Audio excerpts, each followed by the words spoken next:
And first off, I want to welcome everybody taking the time out of their day. I know we all have busy schedules, and it seems to be getting busier every day. I don't know about you, but workload hasn't stopped around here.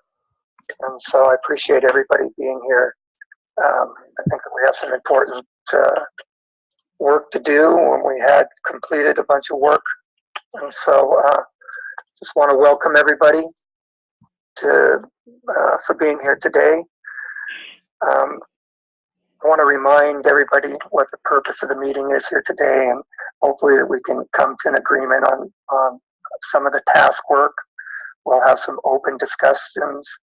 Everybody's willing or able to participate in these discussions, and hopefully that we can come to some kind of consensus on four of the documents today. The storage battery corrections list, the storage battery plan check correction list, the storage battery inspection guidelines, the storage battery energy storage systems frequently asked questions.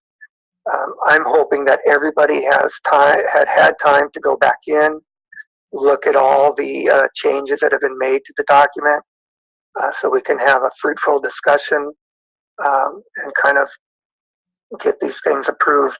And having said that, it's important to remind everybody that the task groups that were involved in these documents were all developed by SEAC members. SEAC members were involved in each one of these task groups. All the task group participants were provided an equal opportunity to participate on each and every call. Everybody had an opportunity to weigh in during the discussions and to develop the original documents. So it's been a very collaborative effort. And so hopefully today we can come through and have some consensus on these items. The next is introductions. And so, well, I'll start with myself, Steve Jones, your chairman, and the assistant building official with the city of Oceanside.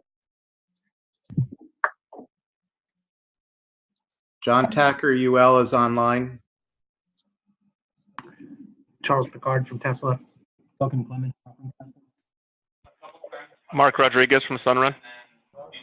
There's Mark Baldessari from Enphase. Alan Fields from Solar Spectrum. Jeff Spees, QuickMount PV.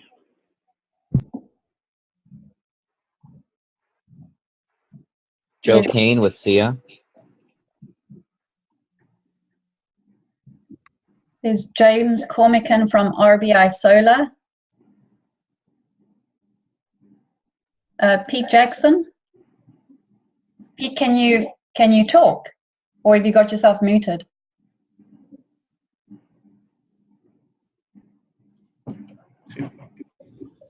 Oh. And then there's Teal Pacnia.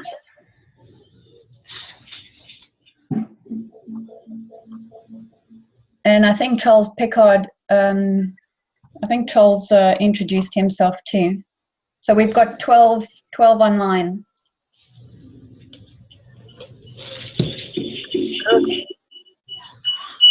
Oh, and Teal is from City of Calabasas. She just messaged me. All right, welcome, Teal. We welcome you here.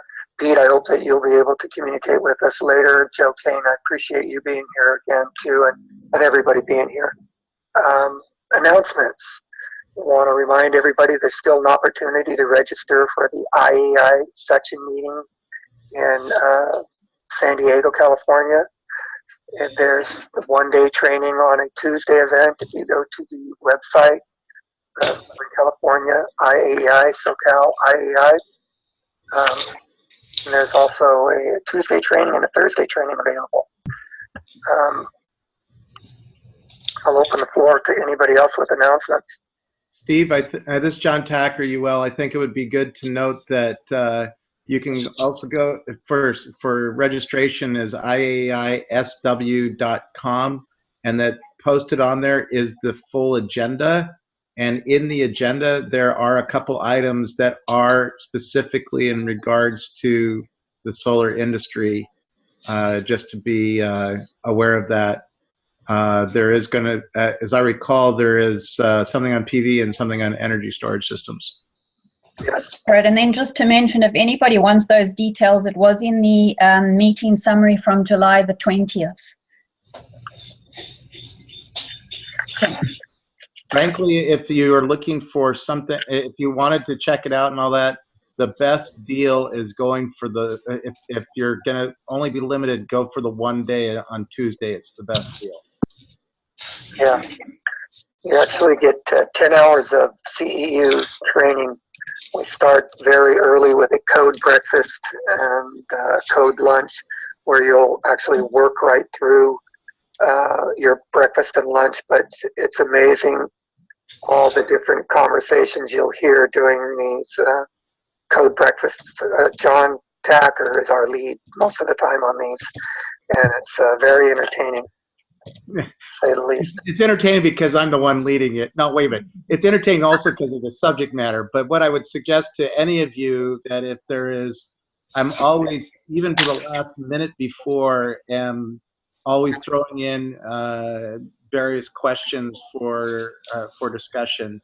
So as long as you have anything that's related to electrical, I don't care if it's a requirement that's in the electrical code or in the building code or fire code, as long as it has an electrical component to it, we'll throw that out as a question and discuss it and debate it.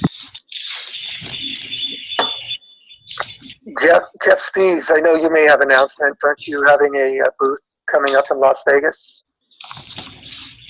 We will have a booth at SPI, and I suspect there'll be a lot of folks there at the event. There is probably one other thing to make folks aware of. There's the hope that we can get all the task group leaders, a few of which are here for 2703 together on Sunday. I have updated the bonding and grounding. We pretty much got the bonding and grounding material sorted out. That we'll have a full bonding grounding task group meeting prior to SPI, and our hope is that we can get all the task group leaders to combine their updates so that we can get this to the STP. So. Oh, nice.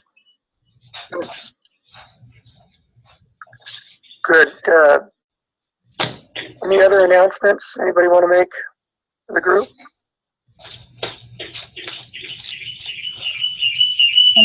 Any other announcements? We're getting some pretty bad feedback on the phone. If somebody has both their computer and phone on at the same time, maybe you'll have to mute one or the other. Yeah. Okay, well, let's move on to item number 4. Okay. Yes, sir.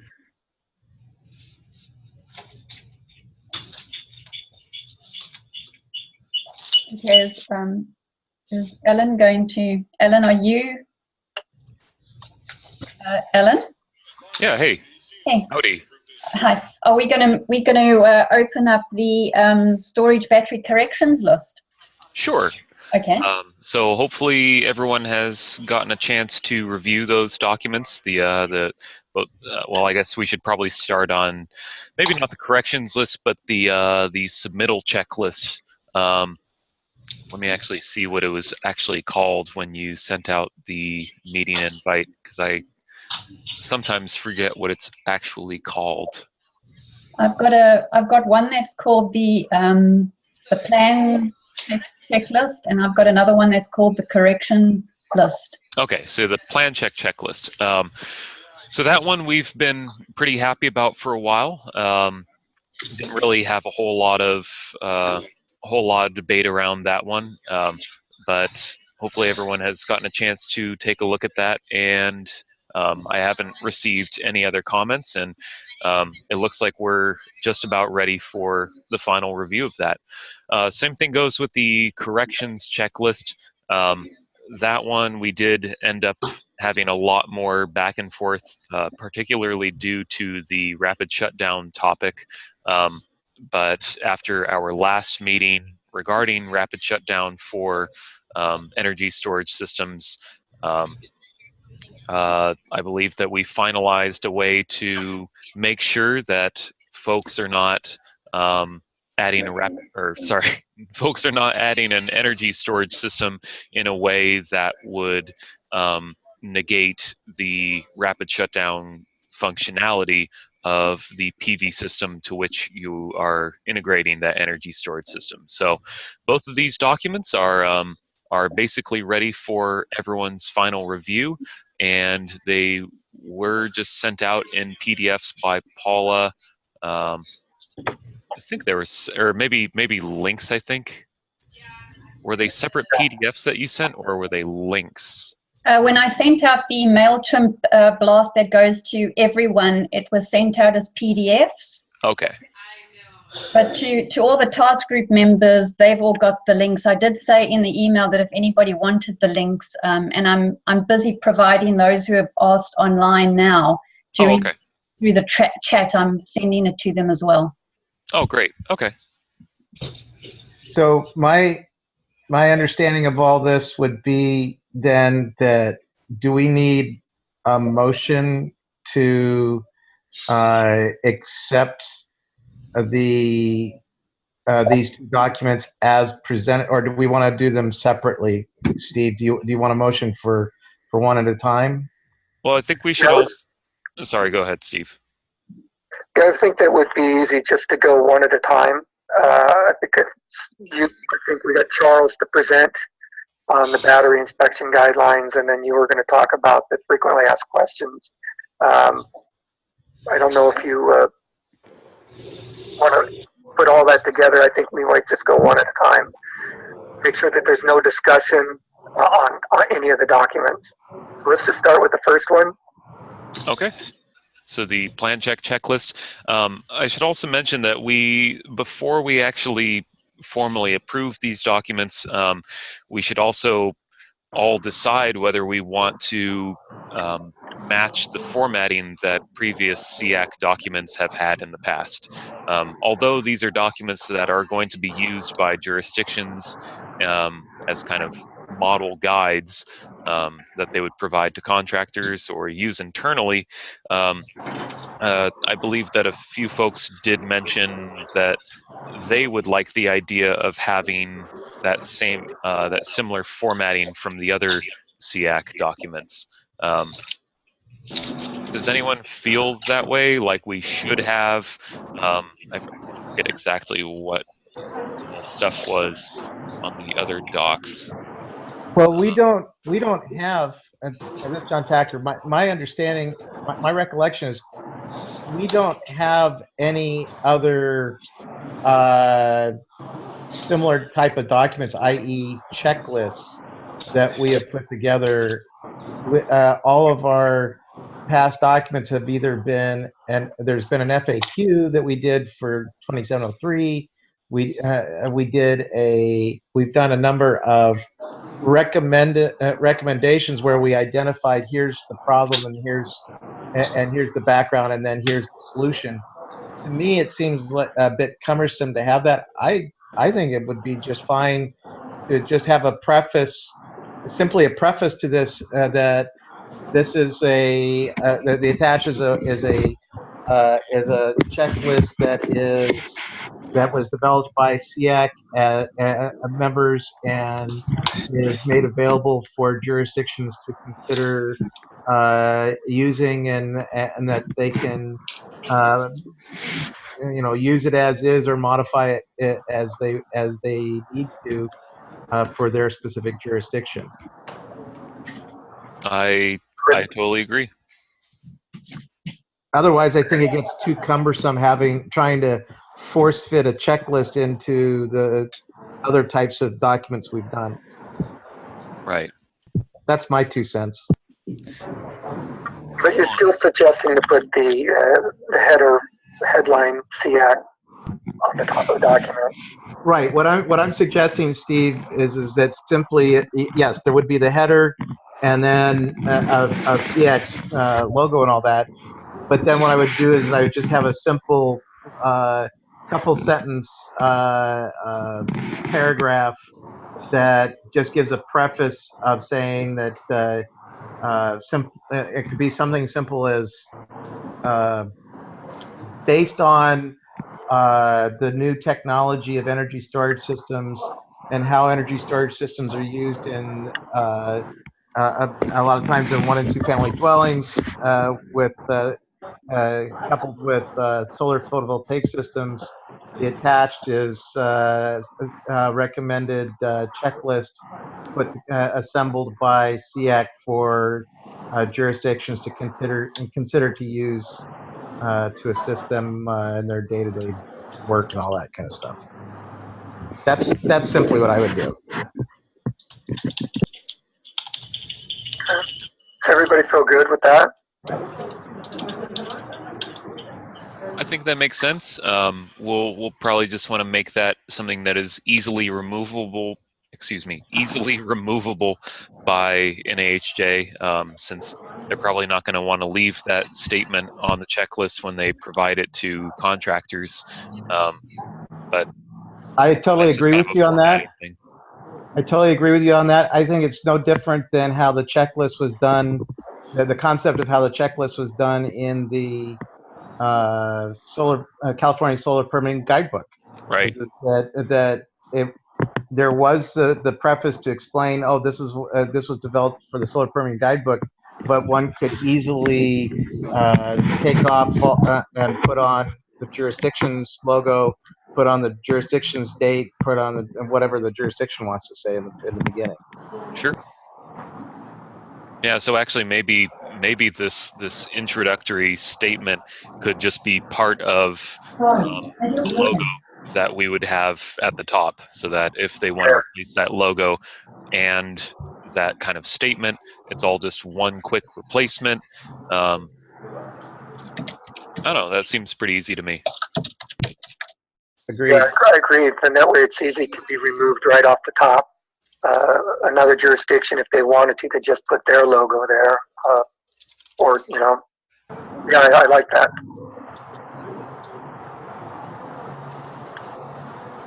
Everybody else feel good with that? The other thought about that might be is that we could simply have it where we leave it in the way it is, and that we have a preface page ahead of it. In other words, that you just get rid of a single page. That's a good idea too.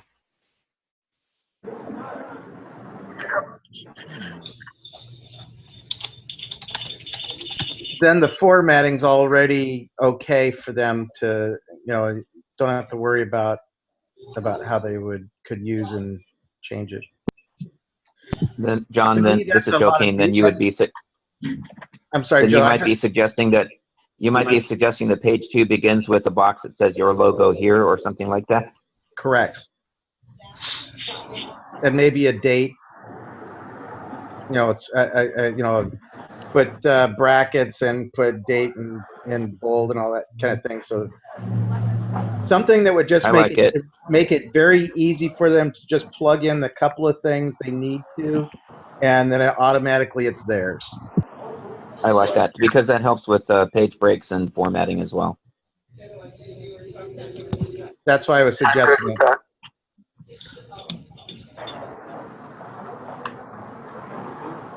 Yeah, this is the kind of document that I could see the city of Oceanside just putting their logo on it and putting it online. So what I'd easy like that would be great. So maybe to move things forward is that even though we've already had discussion, Steve, is maybe I'd be willing to make a motion that we accept the document as shown on the screen here,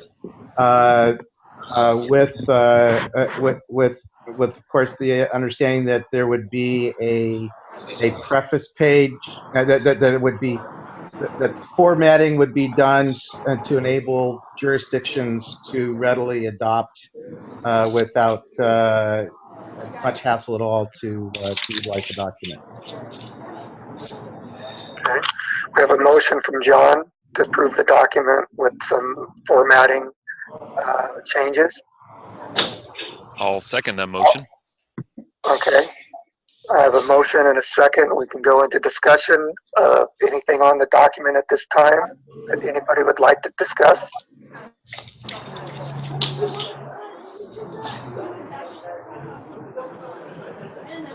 So one comment that I do appreciate your comments that you made prior to our discussion here, Steve, that this was a collaborative effort and that all interested parties and perspectives were involved. So I think that I don't think we can get we can't improve any further on it, in my opinion.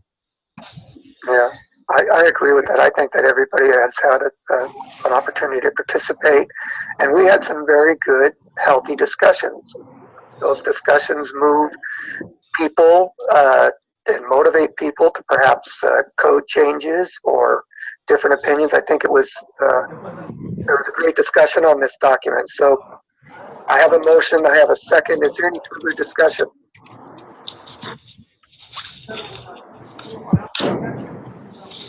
Hearing none, I'll call for a vote. All in favor of the approval of the document, say aye. Aye. Aye. Aye. Aye. Are those opposed? Any opposed? Hearing none, the motion carries. Great job, Alan, carrying up, following through on this document. The whole committee, a lot of hours put into this document, and I think it's gonna help a lot of jurisdictions, struggling jurisdictions, people even like me that need help. I think this is a great guideline, great source. Good job, everybody. Let's move to the next document. Storage battery inspection guidelines. Don't we have a correction list? Correction list, yeah. Yeah, let's go into the correction list. Okay, so. Yep.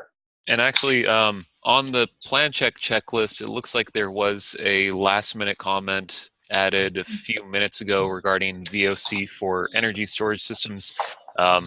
That I believe that still should be a relevant calculation to provide, especially with lithium-ion batteries. I'm not sure who put that down though. Oh, it was Pete. Oh, what number was that? Back on the calculations for the plan check checklist. I've been under the opinion that open circuit voltage does matter for, I mean, particularly for lithium ion.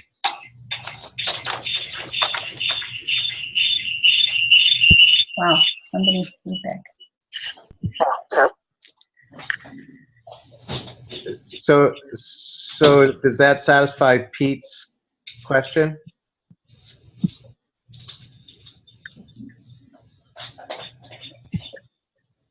Or maybe Pete can communicate through chat if. Oh yeah, Pete says yes. Oh, okay.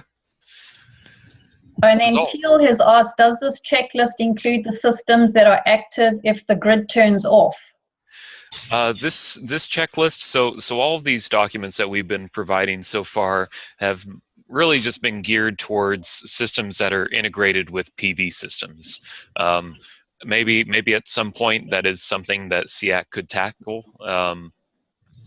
We might be able to deal with more off-grid energy storage systems or systems that are more typically used in standalone mode, but we really tried to gear this towards integration with PV systems, since that's kind of where the market is going at the moment. Yeah.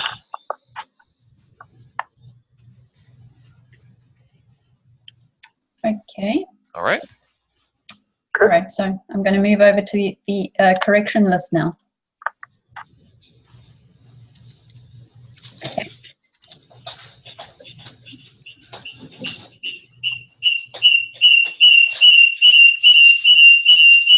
There's a bit of feedback from someone.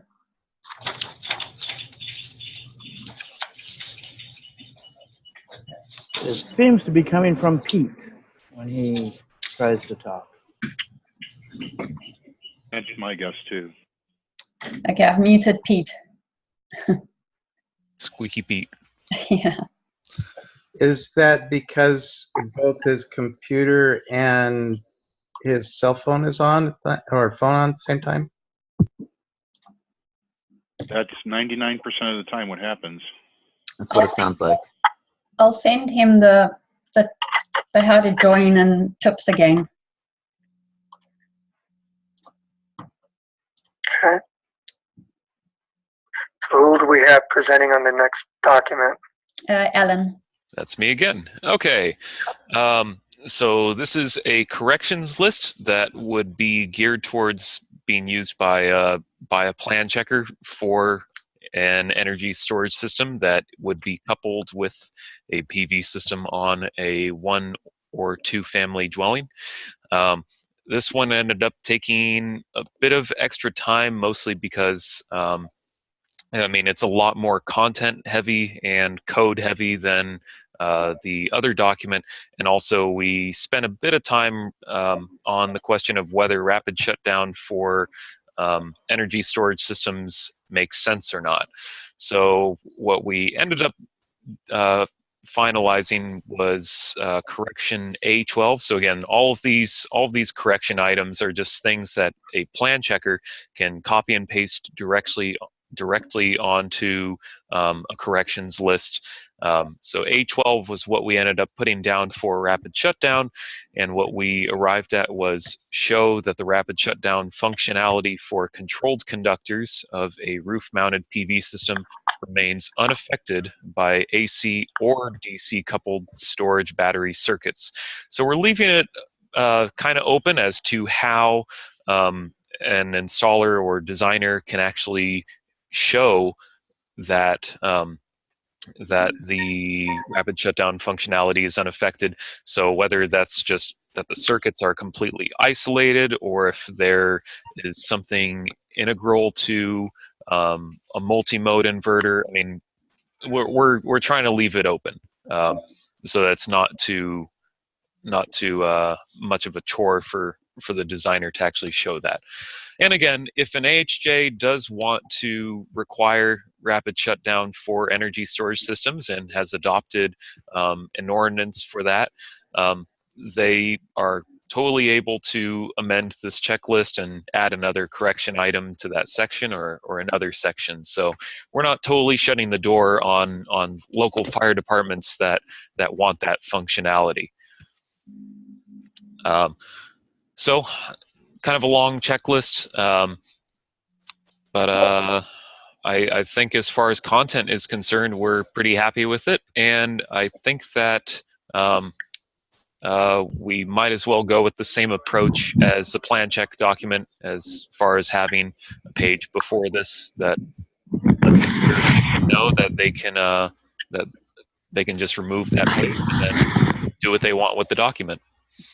Now, as I understand on this, and that's actually a question to Steve and Pete, is that the way that you would, as a jurisdiction, use this document would simply be a quick and dirty way to, rather than to write a correction point each time, or trying to think out, oh, how I want to write this, is that you're just selecting the couple of items and you're throwing that into your response as a jurisdiction when reviewing plans. Makes it very convenient. Yes. And so it's not a document that a jurisdiction is going to put their letterhead on or make available out to public or anything like that. It's more so of simply a tool to be used, right? However, some jurisdictions do like to give correction checklists for things, and some jurisdictions will post those right online. So again, I wouldn't say that this wouldn't be posted on the City of Oceanside's website also as guidelines for what we're going to be looking for. Just to give a heads up as to what the issues are. Got it. Okay, yeah. Thank you. All right, and then we have Teal from City of Calabasas, who's asked a question. Teal, you obviously weren't involved in the discussions when the task group was developing all these documents, but Teal asked, systems installed before 2016 code wouldn't require rapid shutdown. So we wouldn't be required to ask them to install that capability if they want to install the batteries. Well, we actually do have a document that is, I don't think that it is totally finalized yet, but there is a document that's being worked on regarding rapid shutdown. Or actually, no, I'm sorry, it has actually been posted to the SEAC website regarding what to do about legacy systems, I guess you could say, ones that were installed before the new code went into effect. But the gist of it was that if you end up modifying the PV system in a way that, well, if you make a significant change to the PV system, it'll have to be up to the new code. And I think that this would end up being kind of similar to if you were having to modify a PV system for integration with the energy storage system, but all cases are going to be different. So we didn't really touch on that too much with this corrections list. Question to you, Alan, this is John Tacker, that so in response to Teal's question here is that even if it was a installation installed brand new today, didn't we come to the conclusion on the task group that a rapid shutdown is not specifically required for energy storage system? That is correct. Yeah, sorry, I might have not been clear enough about that. I just meant for the PV system, but yeah. Well, yeah, if we're talking of just a PV system and forget the battery at the moment, if you had the PV system and an existing PV system prior that was installed and permitted and installed prior to the 2000 prior to the enforcement of the 2016 code, then you're not if you add a separate system onto the building, you're not having to have rapid shutdown back on the existing that previous system. Yeah, Teal says I was just referring to the PV system. Thank you for the clarification. Oh, okay. All right. Okay. Thank you. Great. And actually, I can in the chat, I'll send a link to the document, the white paper that we had regarding rapid shutdown and having multiple systems. Thanks, Alan. Good. So once again, I think that we are pretty good on content for this document. Let's see. Oh, that one is actually resolved. Is there anywhere that you want me to move to in the document, Alan? I mean, it's a long doc, and I don't know if we want to go through every item. I don't know. I mean, does it make sense to have another vote for this one? I don't really want to. I don't think that we will want to address that disconnecting means comment, and I think that we have addressed Bill's comment there, so I'll actually just resolve that one.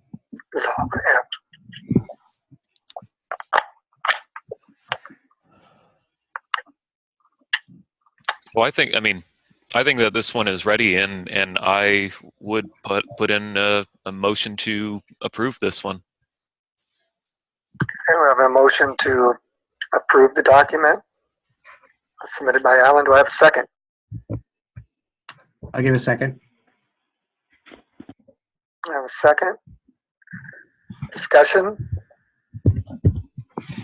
Yes, just one thing is that I'm assuming that the motion includes the point that of course there would be that front end formatting for the document is already included in there, right? Right, that extra page in the beginning. Yep. Thank you. Good point. Just wanted to be clean. Okay, good. I have a motion still, and motion still carries with the formatting requirements. I have a second. Any further discussion? All in favor of approving the document, say aye. Aye. Aye. Any opposed? Document carries. Great job.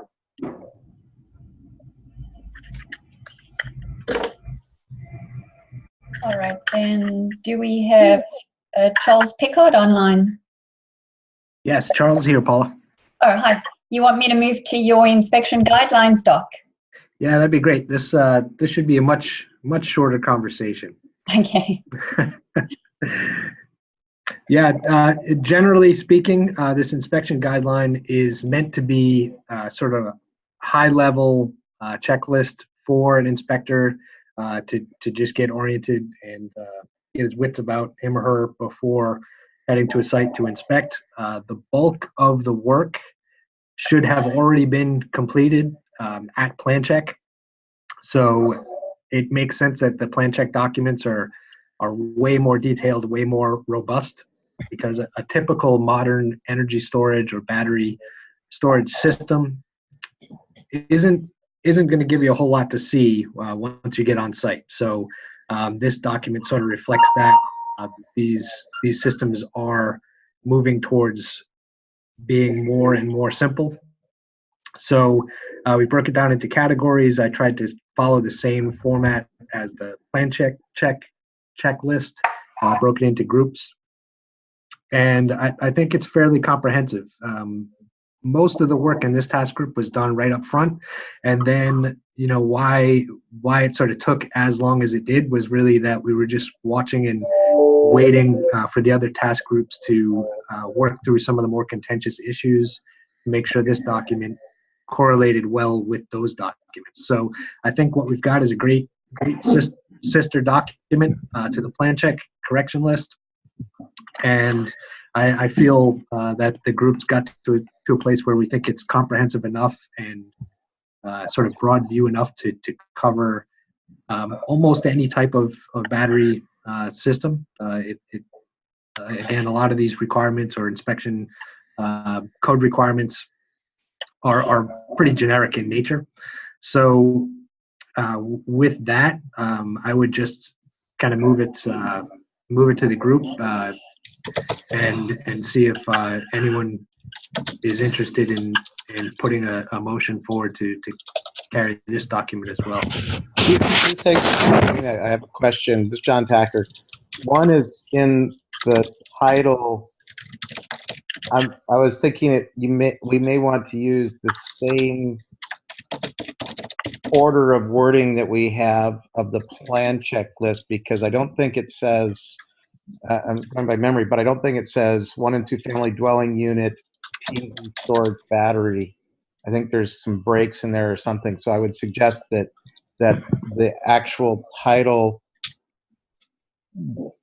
be a mirror image of the plan check and just replace plan check with inspection for this guide. And then the second thing that I would suggest is that where it says code references are from the 2014 NEC, I think we should put /2016 CEC, or put that in parentheses, one or the other. That's a good catch. And I'm quite glad that you did include the references from the 2017 NEC, since there's a very good chance that the intervening code cycle will be including Article 706 in its entirety due to State Fire Marshal's proposal. So that'll make aligning this document with the newly enforceable code a lot easier. That was a good idea. And from that point of view, it might be an idea to put in parentheses after the 2017 NEC is to reference the 2017 California intervening code cycle, just so that someone goes, what the heck is this here for? Good point. Just a thought. I'm more This is concerned. Joe, John.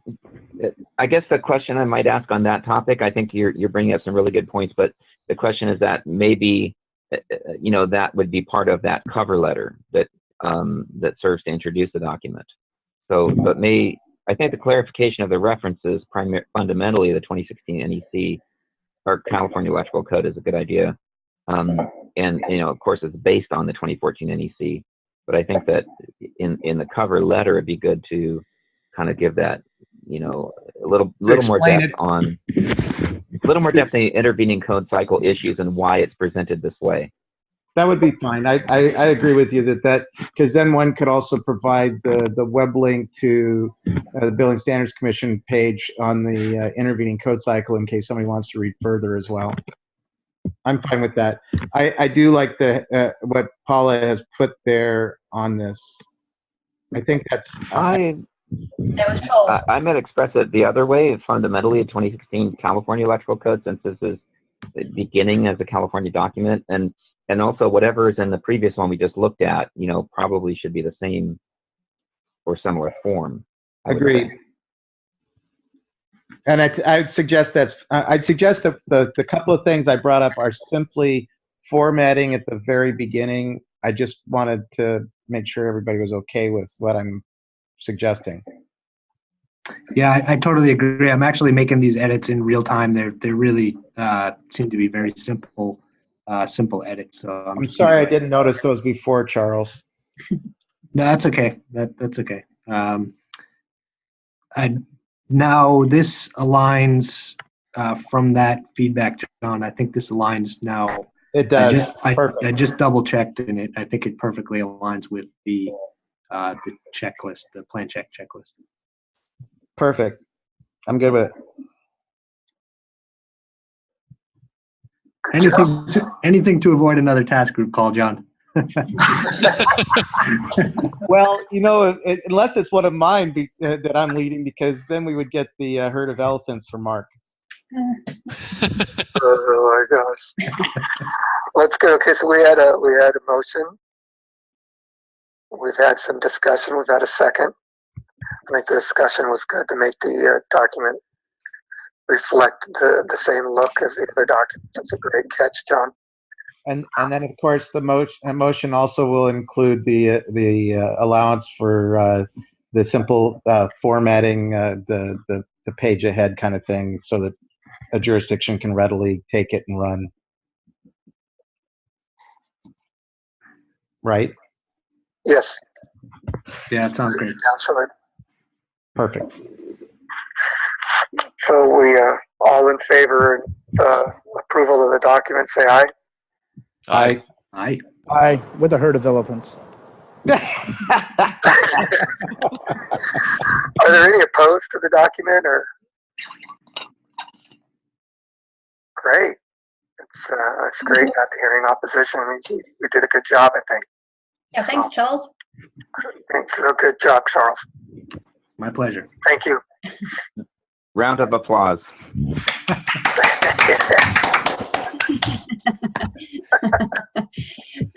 We still got another 2 to go. All right, John, you want me to bring up your FAQ doc, right? Yeah, I am regretting the fact that I still have a couple of, in my opinion, some cleanups to make this correct, because I remember that I forgot to go back in and resolve a couple of the comments. So I think that it is reasonably good to go with some simple editing in there. So I don't know what you guys want to do. If you guys want to approve it and just allow me to make the couple of changes that have to be made to some dates in there that have now changed since we started on this journey, or whether you want to go to let that happen and approve it as this with the knowledge of those edits, or to go, nah, we'll just wait until the September meeting to finalize this and publish it. Either way, I'm good either way. John, how many edits are there, and can we walk through it within the next few minutes? Make those edits on screen. Or is it like, they're edits that I'm having to go off to various websites to grab certain information to plug back in. okay. So it's not something that that would be at all something that we would be able to do in this particular call. So in that regards, I think that I would simply say is that unless somebody puts any comments in the next week on this document, that I'd suggest it's probably best. We got the important part in my mind. We got the important things done of the inspection checklist and of the plan checklist, and of finally putting to rest the correction checklist. That, in my opinion, I think we ought to just go with posting those now, with the formatting done, but posting those now, and then just let this be taken care of for the September meeting would be my recommendation. So, John, are all the diagrams up to? They're all correct. Everything's up to speed on those in the back. Nobody has made any comments to the contrary. Okay, they look good to me. I was just wanting to make sure that everything else was good. So what is the wish of the committee? I want to hold it off, or the other thing I would like to do, and it's not in there, is that I did not, because when we started work on this, it was not considered in the intervening code cycle. I think that we need to include the explanation of the intervening code cycle in there. For California. So there's a little bit more work. That's what I'm suggesting. Okay. Are you suggesting we pull it now and wait for September, is what I heard you say? Correct. Okay. For your final approval at that meeting. Is everybody okay with that? Makes sense. Yep, sounds good. Okay. Sorry, and then just to back up a bit, I had Teal ask another question. I know we discussed this already, but as a city, I've been receiving a lot of PV battery backup systems that are designed to go off-grid. Is there any information that addresses the capability of the system to power the whole house? Assuming that is the scope of the work proposed, I want to know if you think that it would be designated as an emergency system or not. Just an opinion on this backup battery scenario. Yeah, Paul, I could take a stab at that question, especially when we use the term emergency standby system. The definition of that in the National Electric Code is very explicit, and that type of system would not constitute an emergency standby system. So that the two that do not apply right off are emergency standby system or legally required standby system. So that's not a part of the code that any of these documents would dive into, simply because they do not apply. The third would be optional standby system covered by Article 702, and there's also general agreement in the industry and in my experience from jurisdictions that Article 702 also does not apply because it was written with the intent to cover rotating generators, more traditional like fossil fuel generators. So the guidance that we find in the code is either in Article 690, 690.10, and the term that's used is standalone system. And why that applies is because that configuration is an interactive system that is also capable of operating in standalone mode. That's how the code addresses it. So we're looking towards any guidance that revolves around standalone systems or that multi-mode inverter that's now operating in standalone mode. So as we move towards the intervening code cycle and the 2017 NEC, we would be looking at the brand new Article 710 and the sort of relevant information that got copied.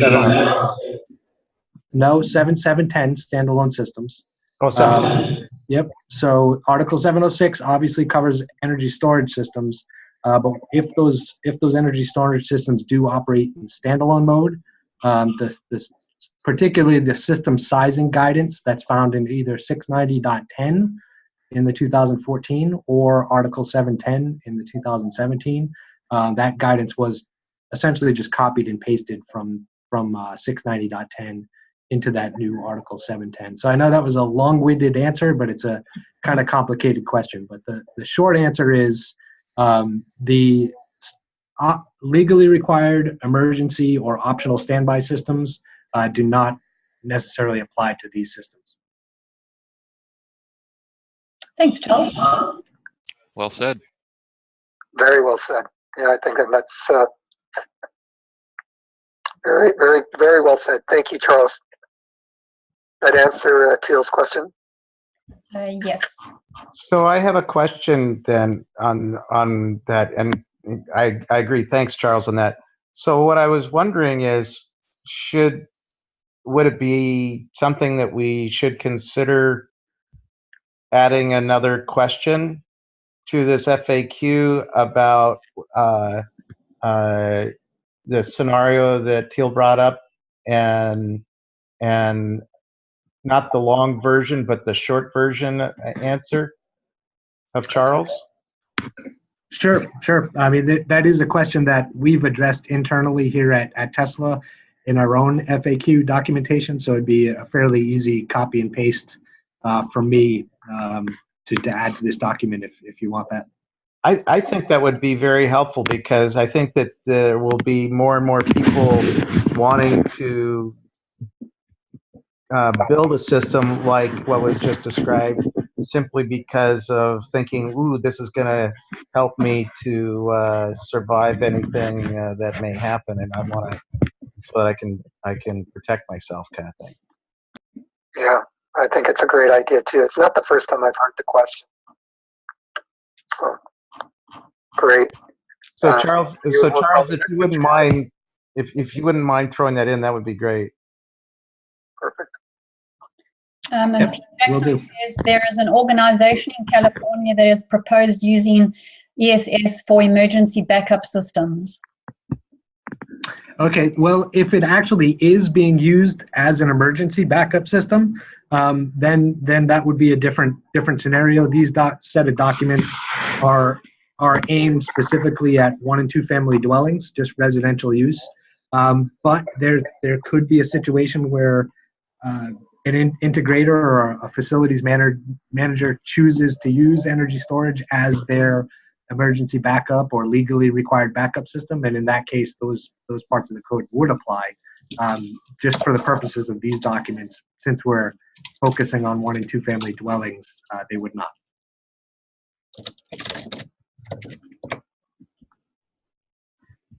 Yeah, I think that it would be good to address that in, if you wouldn't mind throwing that kind of two-parter out there, Charles, onto the document when you have a chance. Yeah, you got it. I got a 6-hour flight tomorrow. I could probably get something done, something productive done. Perfect. And Is there anywhere in particular in the document, John, that you want to stick it, or? Just near the end. That's that'll be fine, because that's it. The way the FAQs roll is that we get into very specific scenarios at the very end. So that would be good. Just throw it at the end.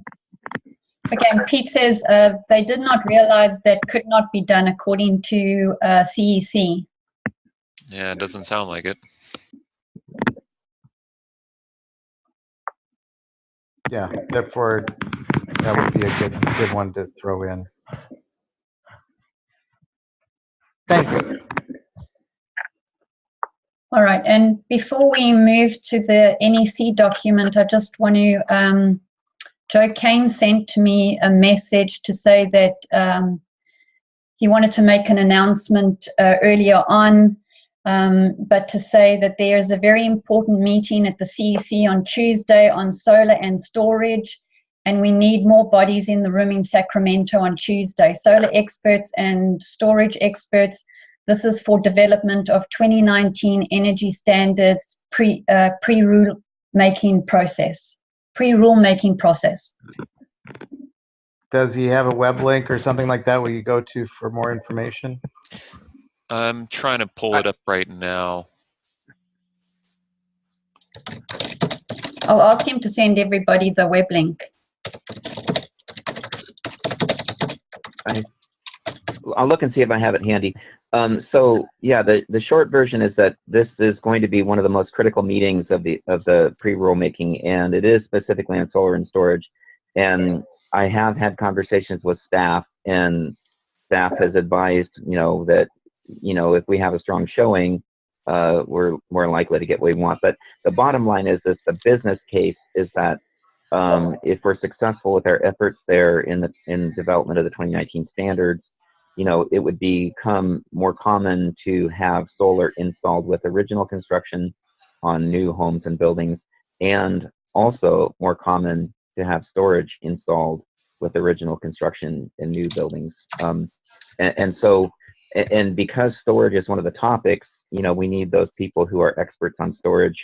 For example, if the topic comes up of utilities would like to control charge and discharge, charge and or at least discharge, maybe charge also, of consumer-owned products. I mean, that's one of the things we've been concerned about. So anyway, there's an opportunity. If anyone wants to contact me, please do. I don't know whether Alan was trying to get it up on but it's on Tuesday in Sacramento at the commission, beginning at 9 Pacific. It could run into early afternoon. We don't really know the end time. It just depends on how the conversations go. And there is call-in capability. So first preference is that whoever can travel to the room, to the live. And second, there is call-in capability, but we need those experts represented, solar and storage. All right, yeah. Sorry, I didn't bring that. Sorry, I didn't bring it up earlier in the announcement part. And no worries, Joe. Ellen sent the link to everyone, and I've just opened it up on screen now. So it appears that this is a focused workshop. It's not something where this is just one of many things on the agenda then. This is, yes, John, thank you. This is absolutely focused on solar and storage and how they are scored in the overall energy compliance package. So there have been many different workshops that have happened. There was an April workshop on zero net energy, and at this point they're saying they don't expect that they're really going to actually get to zero net energy, but what we can advocate for is a stronger likelihood that solar will be installed with original construction and storage, even if it's not full Z&E, that the trigger is there to get more solar and more storage in new buildings, which is a huge market opening if that happens. So Joe, I looking at what's on the screen, especially under background, is that it really is an extremely important meeting for those interested in having energy storage systems considered in the way you're talking about, because this is a pre-rulemaking staff workshop. So this is where you get to hopefully help shape where the regulation may be going, and to what degree and how it gets worded, because usually at the very beginning is where you're going to have the most input and most impact. Exactly, and it also, I mean, begins to shape the compliance software that's going to be used and how everything is scored in that compliance software. And so if this is new material for anyone, and it likely is, please do contact me. I can give you a brief on, what is in the energy standards, how does this impact things, and I think it's, it's a possibility for opening a huge market. So anyway, I'll stop there, but please do contact me if you'd like a brief. Please do contact me if you'd like more information about getting to Sacramento on Tuesday, or at a minimum calling in.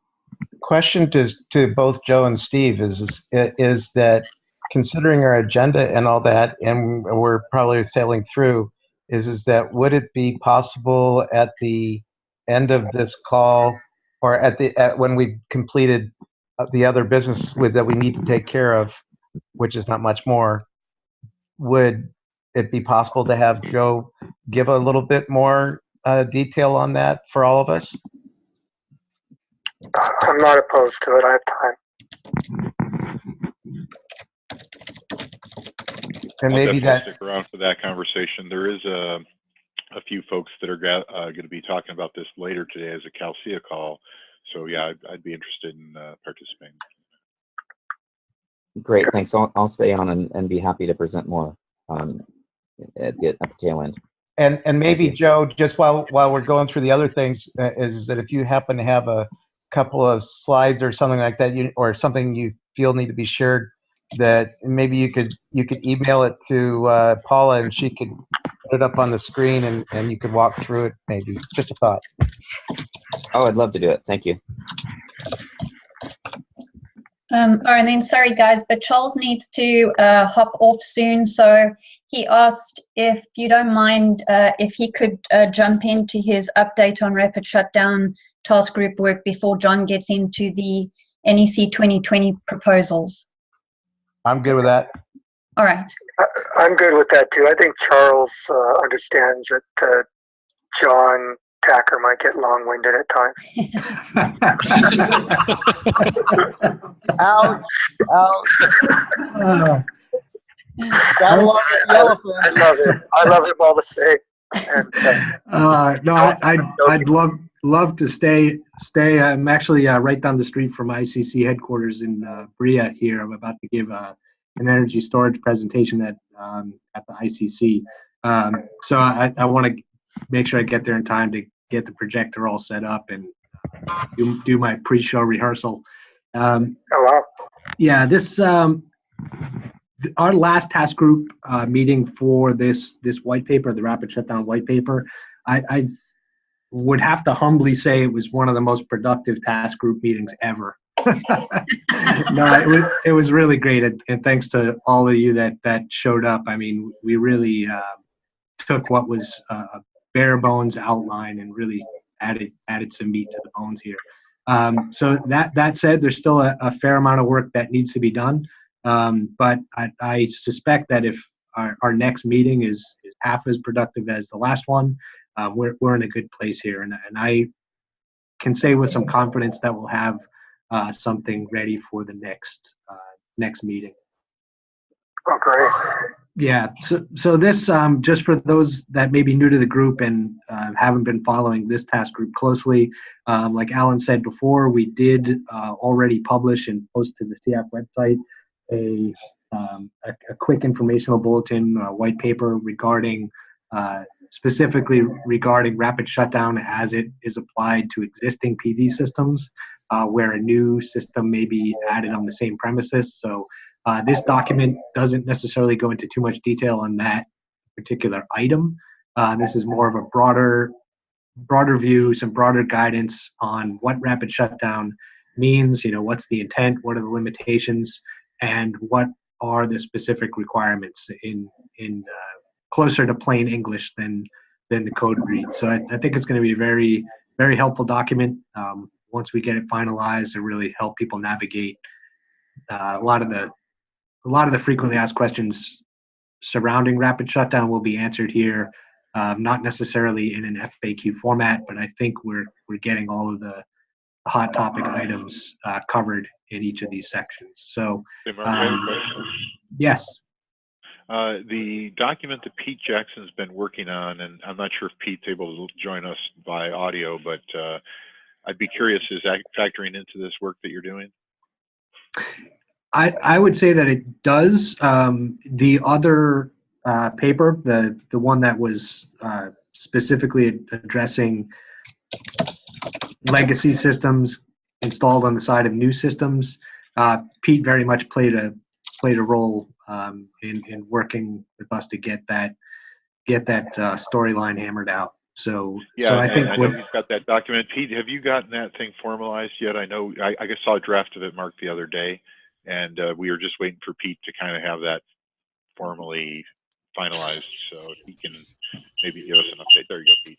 There you are. Pete's got feedback. Pete?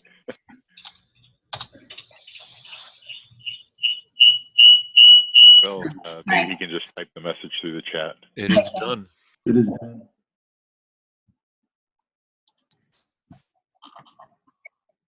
All right, and Tiffany's just joined us. Oh. Tiffany? We've got somebody who has something back there again. So just to wrap up on this document, the work that remains, I've got some illustration work to do. Mark Baldessari also mentioned that he's a closet artist. He might help out with some of those illustrations. But I think, we're pretty close here. Yeah, Pete just said it is done. Oh, there's feedback. Okay. There's feedback from me. Is that on your end, Paula? I don't know. I just had Tiffany join and okay, there we go. All right. So that's it for me, Paula. I'll be talking to you shortly and setting up another doodle poll for our next task group meeting. Okay. We'll take it from there. All right. Thanks, Charles. Yeah, Good luck with your training with ICC. Yeah, it should be fun. Yeah. Okay, so want to go back up to NEC. So for this task group, we've been doing a number of different things, and what we have done in the last 2 months has been to focus on any NEC proposals that have not been considered or to fill in the gaps on that.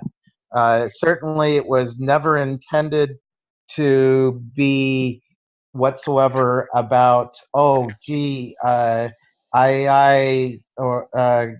you're gonna have to bring your stuff forward so that we can review, or SEA, guys, we need to have you bring something forward for us to review and to submit as well.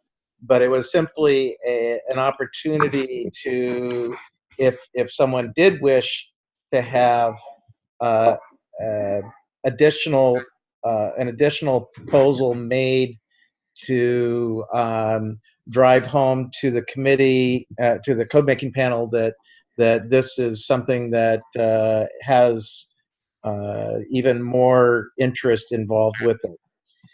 We have 3 proposals that we would like to have considered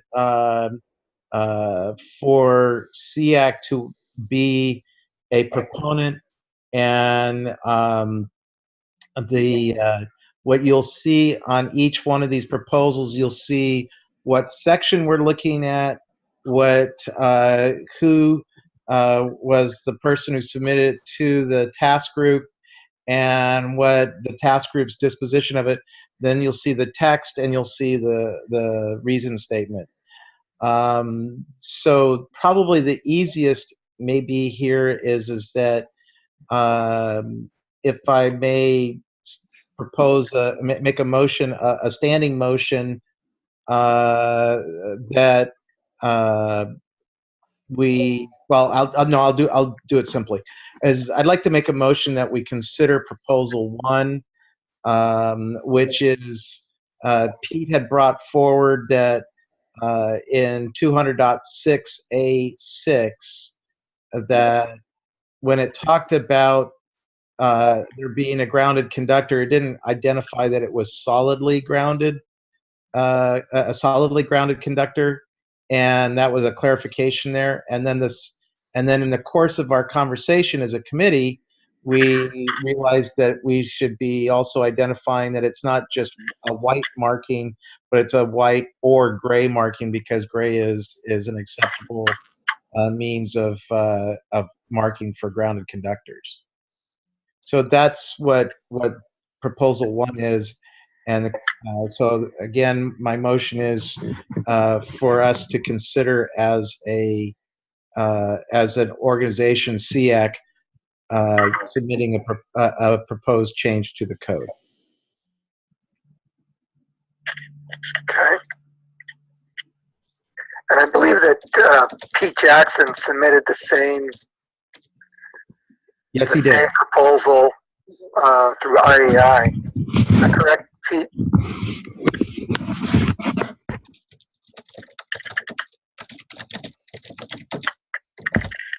I thought I remember reading it. Yes, he did submit a proposal. I don't know if when he submitted it to IAI whether he included the or gray or not, but that was subsequently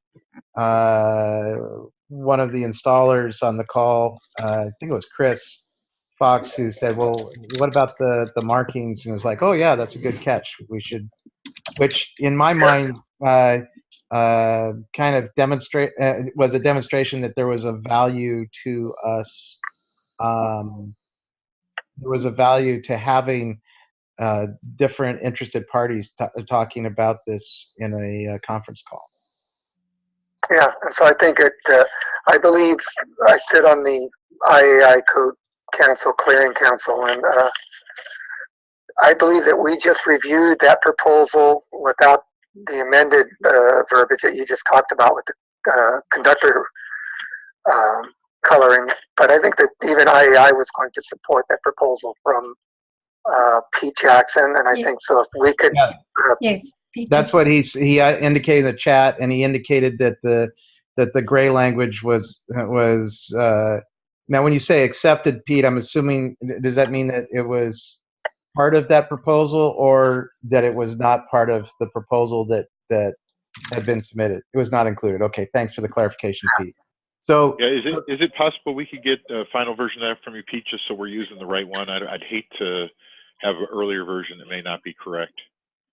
So here's the thing, Jeff, is that we had talked about that, and whether it goes in as just as Pete's submittal, which is simply as a solidly grounded conductor, and that's the only change, or whether there is this proposal, which is the solidly grounded, but also addressing the white or gray marking, is that frankly, I think this is quite straightforward, that the committee's going to go, oh, duh, of course, white or gray, and I don't think that it will jeopardize it one way or another. Okay, no, I'm sorry, I misunderstood. I thought we were talking about the rapid shutdown document that Pete was developing. No, not Sorry. not even yeah, close.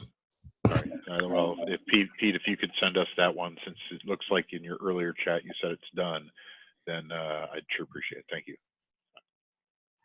So anyway, like I said, is there anybody who would object to our for SEAC under SEAC's name to submit this particular proposal as you see on the screen with the text changed to 200.6A6 to say solidly grounded conductor, and to clarify that it's distinctive white or gray marking at all terminations? Is that in the form of a motion? Yeah, I'll make it as a motion. So I have a motion. We have a second.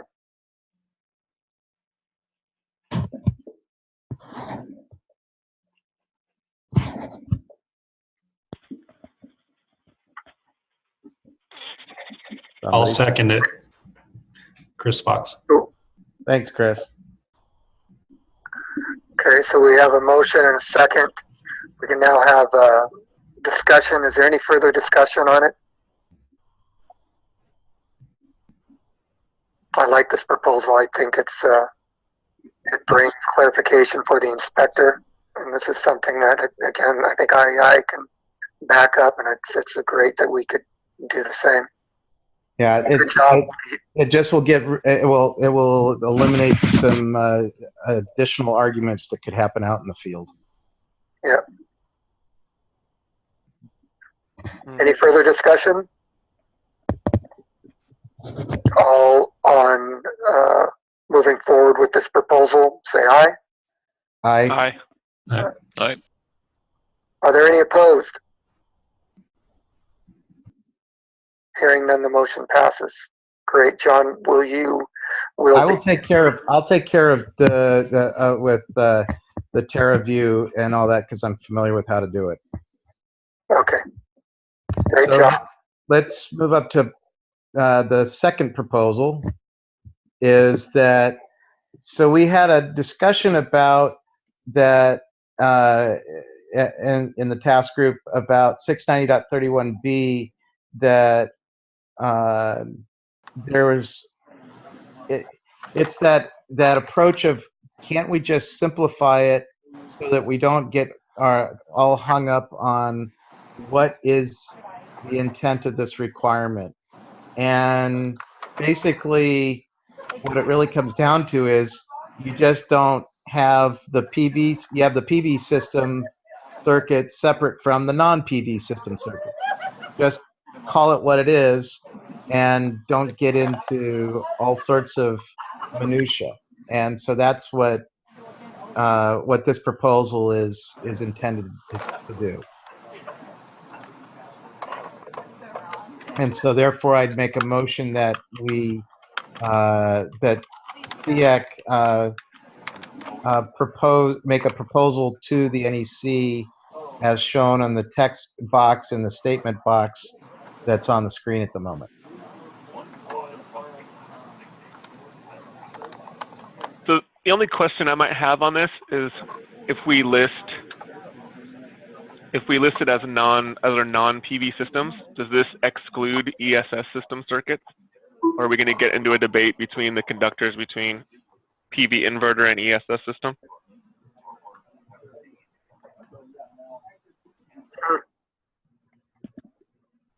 Well, right now, the way the code is that you don't have the ESS addressed even now. I'd suggest that what's on the screen is certainly an improvement of what's existing text, but I can see your concern about if I have the ESS part there. I know among our own group we have people that think both ways, right? That was the big debate. Well, but I think that because this will be under, this will be under 690. Post-20, yeah, and this will also be post 2017 NEC, where the delineation between energy storage and the PV system is a lot better defined, I'd say. Like, there are diagrams now that actually show the PV system disconnecting means as being just your AC disconnect, basically, and that's kind of what separates the PV system. So I think that we run into that issue, or that we won't run into that issue as often in the new code compared to the 2014 NEC, where it was a little bit more debatable, I'd say. Murky? Yeah. I think we also have to bear in mind that whenever one throws a proposal to the NEC, that what ends up happening is that you have a committee that can do whatever they want with that. I like what Pete's saying here. The problem this public input or proposal is intending to address is the prohibition of inverter output conductors in the same raceway or enclosure with the DC input.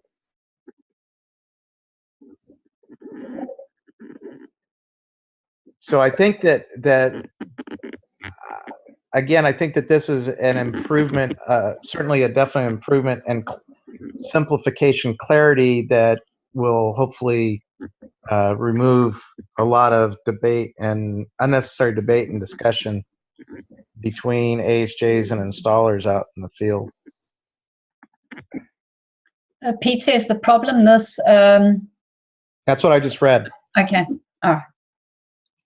I was just adding a word or two just to explain what a PI was. Well, most of us on the phone know what a PI, on the call know what a PI is, but that's the public input or the proposal to the NEC. So again, this is intended just simply to provide that clarity through simplification, which is I continually learn from the master of wordsmithing, from Pete, that you just simply say what you want to say rather than put a whole bunch of words. Good advice. I don't necessarily always heed that, but that's basically it. I was going to say amen to Pete's statement, but yeah, I guess I'll agree. Amen to yours too, John. Okay, so there's some. I've got a motion. I'm making a motion that we SEAC make this proposal, submit this proposal to the NEC. Okay, we have a motion from John. Do I have a second? I'll second it. Alan. Second from Jeff. Alan? Discussion?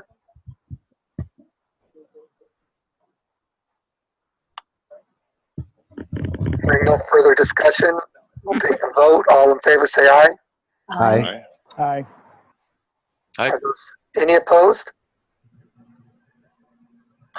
Hearing none, the motion passes. Great job.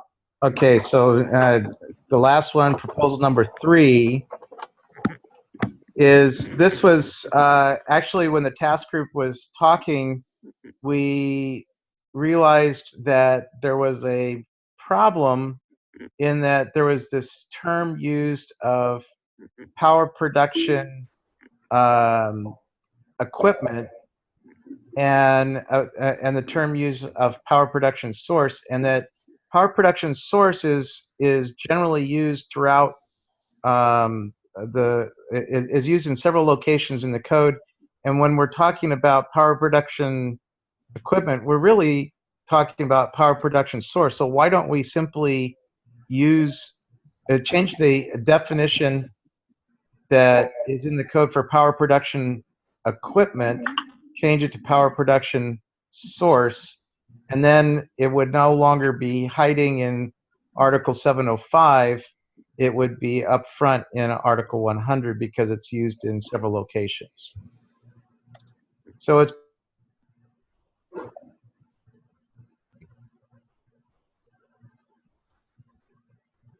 Go ahead, John. I think he disappeared. John? Yeah, I think we But lost John. I'll second his motion. Oh, I can see his camera's still on. I seconded it. I'm formally seconding it. It sounds sensible. Let's standardize the language. Makes sense. Second. Yeah, I guess so we we have have a motion. We have a second. Yeah, we probably have to hear him say the motion if he can get back in audio. If not, John, just type your answer into the chat if you can hear us. Okay, he's dropped off. I don't know why. Okay. Well, I guess, was that the last thing we were going to do before trying to have Joe? Joe, is there a codes and standards meeting for SEA right now? No, we postponed that Okay. to avoid the conflict for this meeting, because I thought this meeting was key. Okay. Well, maybe if John doesn't come back on soon, you can go through your CEC update. It doesn't sound like he's coming back on, so just Pete or Steve. Oh, he will appear. Besides John's final motion there.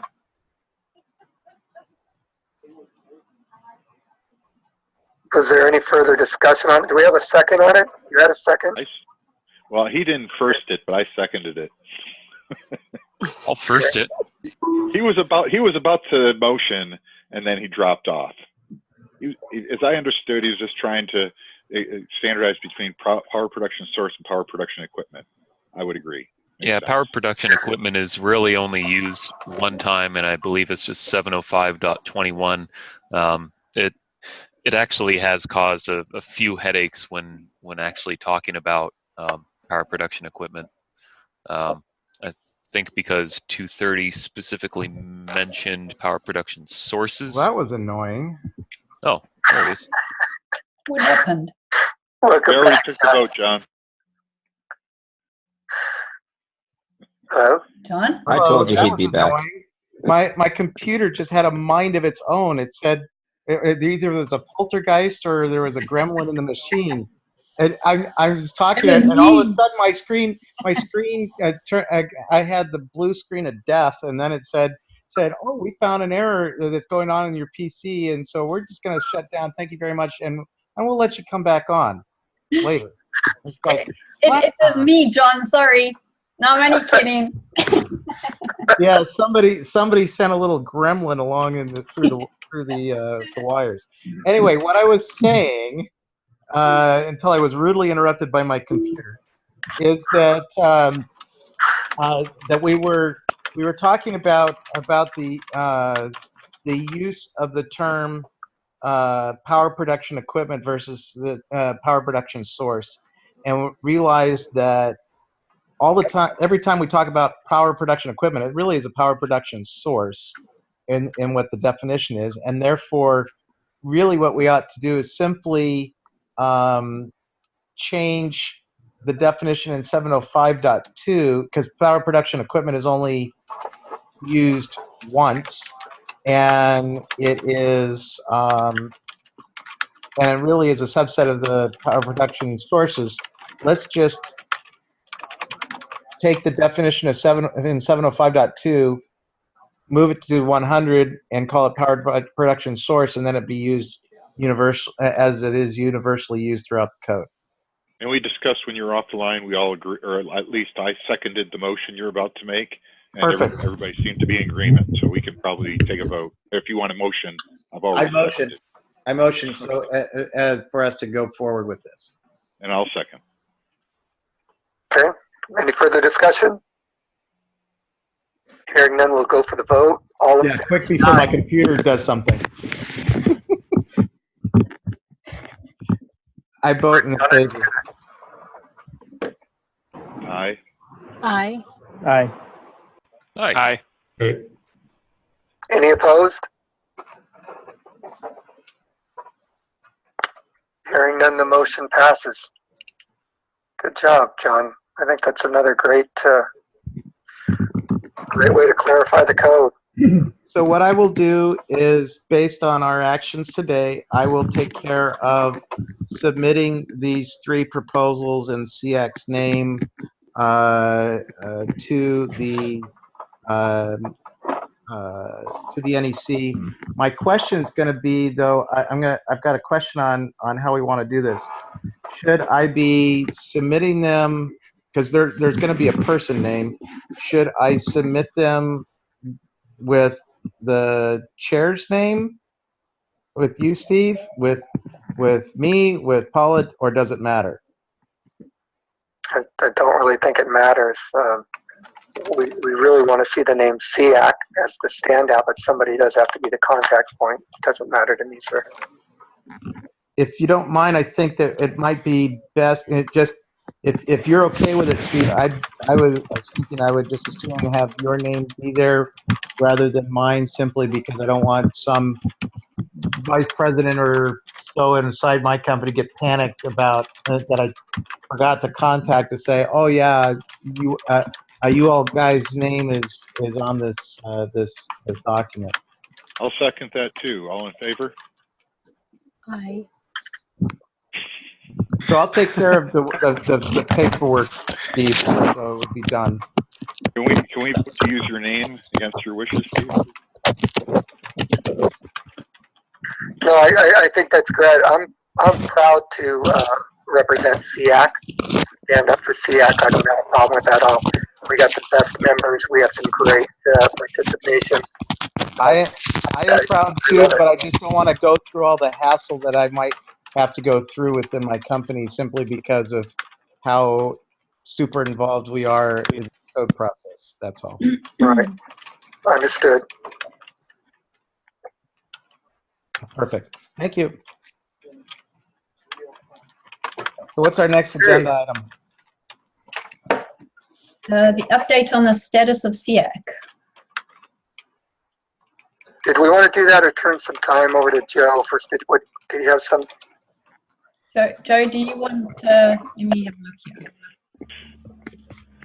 Oh, Jay. Sure. Do you want me to send links to you, or do you want to give me some presenter? I mean, let me Sure. drive, or how you want to do this? Oh, You want to let me drive? do you want me to share the screen with you? Sure. Okay, let me go to your name here. Okay. All right, so I'm making you host. There you go. Okay, so how do I drag stuff onto that screen? Am I sharing my screen? Share screen. Yeah, you'll have like a little pop-up that'll come there on your screen now, and then you just take over. Okay, and I want desktop 2, share screen. And I'm working on the share screen. Oh, and now my screens have both gone black.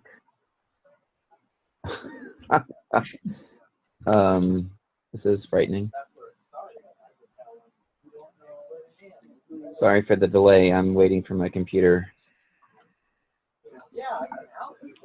It says not responding at the moment. Computer purgatory. Spinning wheel, spinning wheel, spinning wheel. Telling you, they're taking over. Okay, so I'm going to talk while I'm waiting for the spinning wheel. For those who might or might not be familiar with California's Title 24 standards, essentially what you're doing is, it's when you build something new or you have a significant addition remodel, you have to comply with the standard, which means usually you have to comply with some energy budget. So your energy budget might be a number of 25, and if you're at 27, that's too much, and you have to do something to get to 25 or less. And that, I'm just throwing out a number as a budget, and I'm still getting this spinning wheel. So in recent cycles, I mean, California has had this. Joe, hang on.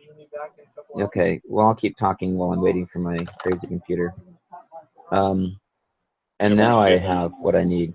Okay, so now you should see the invitation to the workshop. Are you seeing notice of staff workshop? Okay, so, but I'm still doing a little bit background. So the energy standards have been around for decades, and they've given credit for solar thermal for decades, compliance credit. But the PV stuff only entered into it in 2013 standards, which is a cycle before the one we're on now. And the reason that it's introduced in there is because we have Assembly Bill 32, Global Warming Solutions Act, and we've been hearing for 10 years that we're going to try to get to zero net energy residential by 2020, which means the cycle that we're developing right now, which is the 2019 standards. So to build up to this point, the commission gave a tiny credit for PV in the 2013 standards, expanded that credit for PV in the 2016 standards, which are in effect today. And now we're working on the 2019 standards, where we should have gotten to zero net energy, but because of pushback from utilities and such, and some other stakeholders, we're not going to get all the way to zero net energy. However, we have a really good shot at the idea that even though we're not getting all the way to zero, we're going to see more and more new homes have solar. It'll actually be the kind of the typical case in California, is that new homes under this standard, if we get what we think we want to get, will have solar on them, even though not all the way to zero. And so that's a huge deal right there. And then the other part of it is to get a compliance trade-off, which means I can take one aspect of the building and I can trade it off for a different aspect of the building. This has been around, again, for decades, where maybe I use a higher efficiency furnace and maybe I don't have to use a super high level of insulation.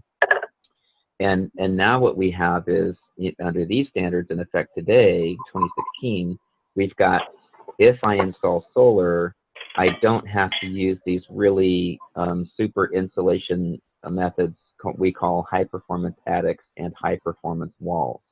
And so right now, the compliance credit for PV is limited to essentially the same energy savings that you would get with high performance attics plus high performance walls. Now, the manufacturers of insulation products are not so fond of that, because they would like to have high performance attics and high performance walls everywhere. And there are other stakeholders that are also in favor of that, including NRDC, and we're trying to influence them. But so in this workshop that's happening on Tuesday, it's kind of the pivotal workshop specifically focused on PV and storage. And the energy design rating that you see in the title is the way essentially these things are scored, and that would be the software that goes, how the software scores these things. And then the grid integration impacts you see in the title are, we're going to hear about, probably hear again about the duck curve, which we may need to challenge, we should be challenging, and some other pushback items in terms of grid integration. Along with that grid integration impact, one of the other things that we heard in April that should be of strong interest and concern to the storage manufacturers is the utilities would wish to have control over discharge, if not charge and discharge, of energy storage systems, even though they're purchased and owned by consumers. So how that's going to play out, we're not really sure. So far, SEA has issued comments to say we oppose, utility control over consumer products. It's not that there's no precedent for that, but how are they going to convince us that that's in the consumer's best interest and not only in the utility's best interest? Because the utility says, well, if we have control over your storage system, we can optimize it based on the most useful time of day for discharge, and essentially it's tied into this whole demand response question.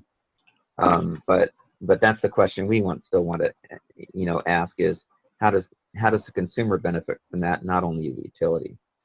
And then the other big topic for storage is the trade-off that we're talking about, which is to some a bad word, trade-offs, or what we call compliance credit. Some people wish for that to go away in this cycle, and some are arguing strongly for that to go away, so that you cannot trade off PV for high-performance attics and high-performance walls as you could in the 2016 standards. The commission is open to the idea that you might get that trade-off. You might not get that trade-off for PV alone. However, we can make an argument where if we do PV and we do storage, then we satisfy some of those concerns about out-of-phase production and demand, where solar peak production is toward the middle of the day, peak demand is toward the evening. Those are out of phase. Well, once again, storage helps with that. So storage helps with the out of phase and what we hear about the duck curve. Storage helps with the. Hey Joe, I'm sorry to interrupt. There's somebody typing really loud in the background. I don't know if they might be able to put it on mute while Joe's talking. Thanks. Go ahead. Okay. And anyone interrupt me if you can always interrupt me if you want me to stop and have another point or answer a question. Please do, because otherwise Joe tends to keep talking, kind of like John Tacker. Storage helps. Storage helps with it, with the essentially. Am I supposed to resemble that remark or resent that remark? I can never tell. No, we share some things in common. So storage helps with the out of phase issue. Storage helps with the grid penetration issue. Storage helps, as we know from our side, with the instability of net metering policies, and we could add to that benefit. Storage could help with builders getting compliance credit and being able to use that to optimize their own cost in the product that they sell to the end consumer. So once again, all of this bundled all together, we're trying to get some bodies in Sacramento on Tuesday, the 22nd, and even if you're not familiar with the energy standards as they are, you certainly can be an active listener. We encourage people to identify as my name is this is my company, and I am engaged in the energy storage business, and we install batteries. So we want we expect this to be a very large and active workshop, and we want to make sure that they know that there's PV people there, and make sure they know that there are storage people there. And so the workshop begins at 9 a.m. We do not know how long it'll run. The April one, they ended up about 1 p.m., but this one being as active as it is may go longer. Another document that and please interrupt me with questions if you have any. Maybe I'll just pause right here and ask, are there questions so far? Because I have just a couple more things to show. So Joe, just because, thinking about this is that, we're on Thursday, and this is going to be next Tuesday, and I'm sure a lot of people are not going to be able, there'll be a lot of people that may or may not be able to make a quick change to being there. I assume that at the very least, that it would be helpful if they could at least log in at the very beginning of the call, just to let people know that there is a keen interest. Is that as helpful or not? Yeah, if you cannot be there in person and you or somebody else is a key player to join this, you can join by telephone and computer and WebEx. And they do pause the meeting and allow people who are remote callers to have their say. Again, I encourage, active participation and being vocal about it. Everything does end up in a transcript, so whatever you have to present will end up as part of the record, part of the transcript. Say, Joe, I'm willing to participate on that, and I assume that there is, I know you're showing the document on screen. I'm assuming somehow or another we're going to get that distributed to the group of us, so that those that do desire to participate can indeed log in and make their sentiments known. I'll be happy to speak up at the appropriate time to voice my support for what you're proposing. So if you can just give me whatever you feel would be best for me to say as a proposed script, I'm more than happy to work from that in voicing the support of Calcia for what you're suggesting. Joe, would you have a problem? Joe, would you have any problem with providing an email to Paula with this information that she could distribute to everyone who has signed up for learning about SEAC, just to A, advise of this particular meeting, and B, how they might simply be involved, get involved with this? Would you be amenable? Sure. Sure. Yeah, I can block out a real brief, a brief, and include some of these web links, and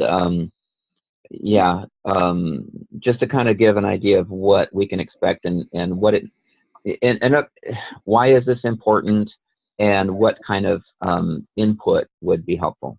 And then the second, that would be marvelous. And then the second question I'd have for you, Joe, and this is great. I love hearing what you're providing to us, is that would it also be possible for you to be on the next SEAC call in the third the third Thursday of September, that you could give us a kind of overview of what you feel happened at the workshop and what the next steps may be? Certainly. Yeah, happy to do it. How we might be, how we can continue to make our, each of us can make our voices known, heard. Yeah, happy to do that. Hey guys, I did put a link to that document in the chat, by the way. Oh, great, thank you. You know, Mark, I think that the link is great, but what I'm also suggesting is for those who may not have made this call, of if Joe sends an email to Paula later today, Paula has the ability to get out. How many couple hundred do you have on your mail list? There's about 200 at the moment that are truly engaged with SEAC. So that's just getting it out more, just saying, hey, this, and Paula could preface it saying, this was brought to our attention by Joe Kane, see his attached email, and an opportunity to get involved and have your voice heard. Okay, great. Yeah, thanks, John, for the suggestion. I think that, yeah, some broad distribution would probably be helpful, even with a short timeline. Well, we've got a base of like 3,400. Do you want me to send it to everyone? Yeah, well, I think perhaps a little bit more focused than that, but I certainly don't mind it distributed to the SEAC membership. Yeah, what difference would it make is that it is public, as it's a public workshop, and everybody who is, I believe, signing up for SEAC have a keen interest to see more ESS installed, and this is what this is fundamentally all about, is it not? Well, it's explicitly about PV, more PV being installed, and part of the problem solving. I mean, we say everybody is in agreement. We want more PV installed, and then there's some pushback. And then the answer to the pushback is, if we also offer up energy storage, we're responding to some of the pushback points. And so the interesting position is that more energy storage installed helps with a kind of a compromised position, which overall is good for our industry all around. Right, so, and I'm just suggesting that there's the clarity of what you're saying there, for people to go, hey, wait, this is, this is good. This is where the rubber meets the road. Right.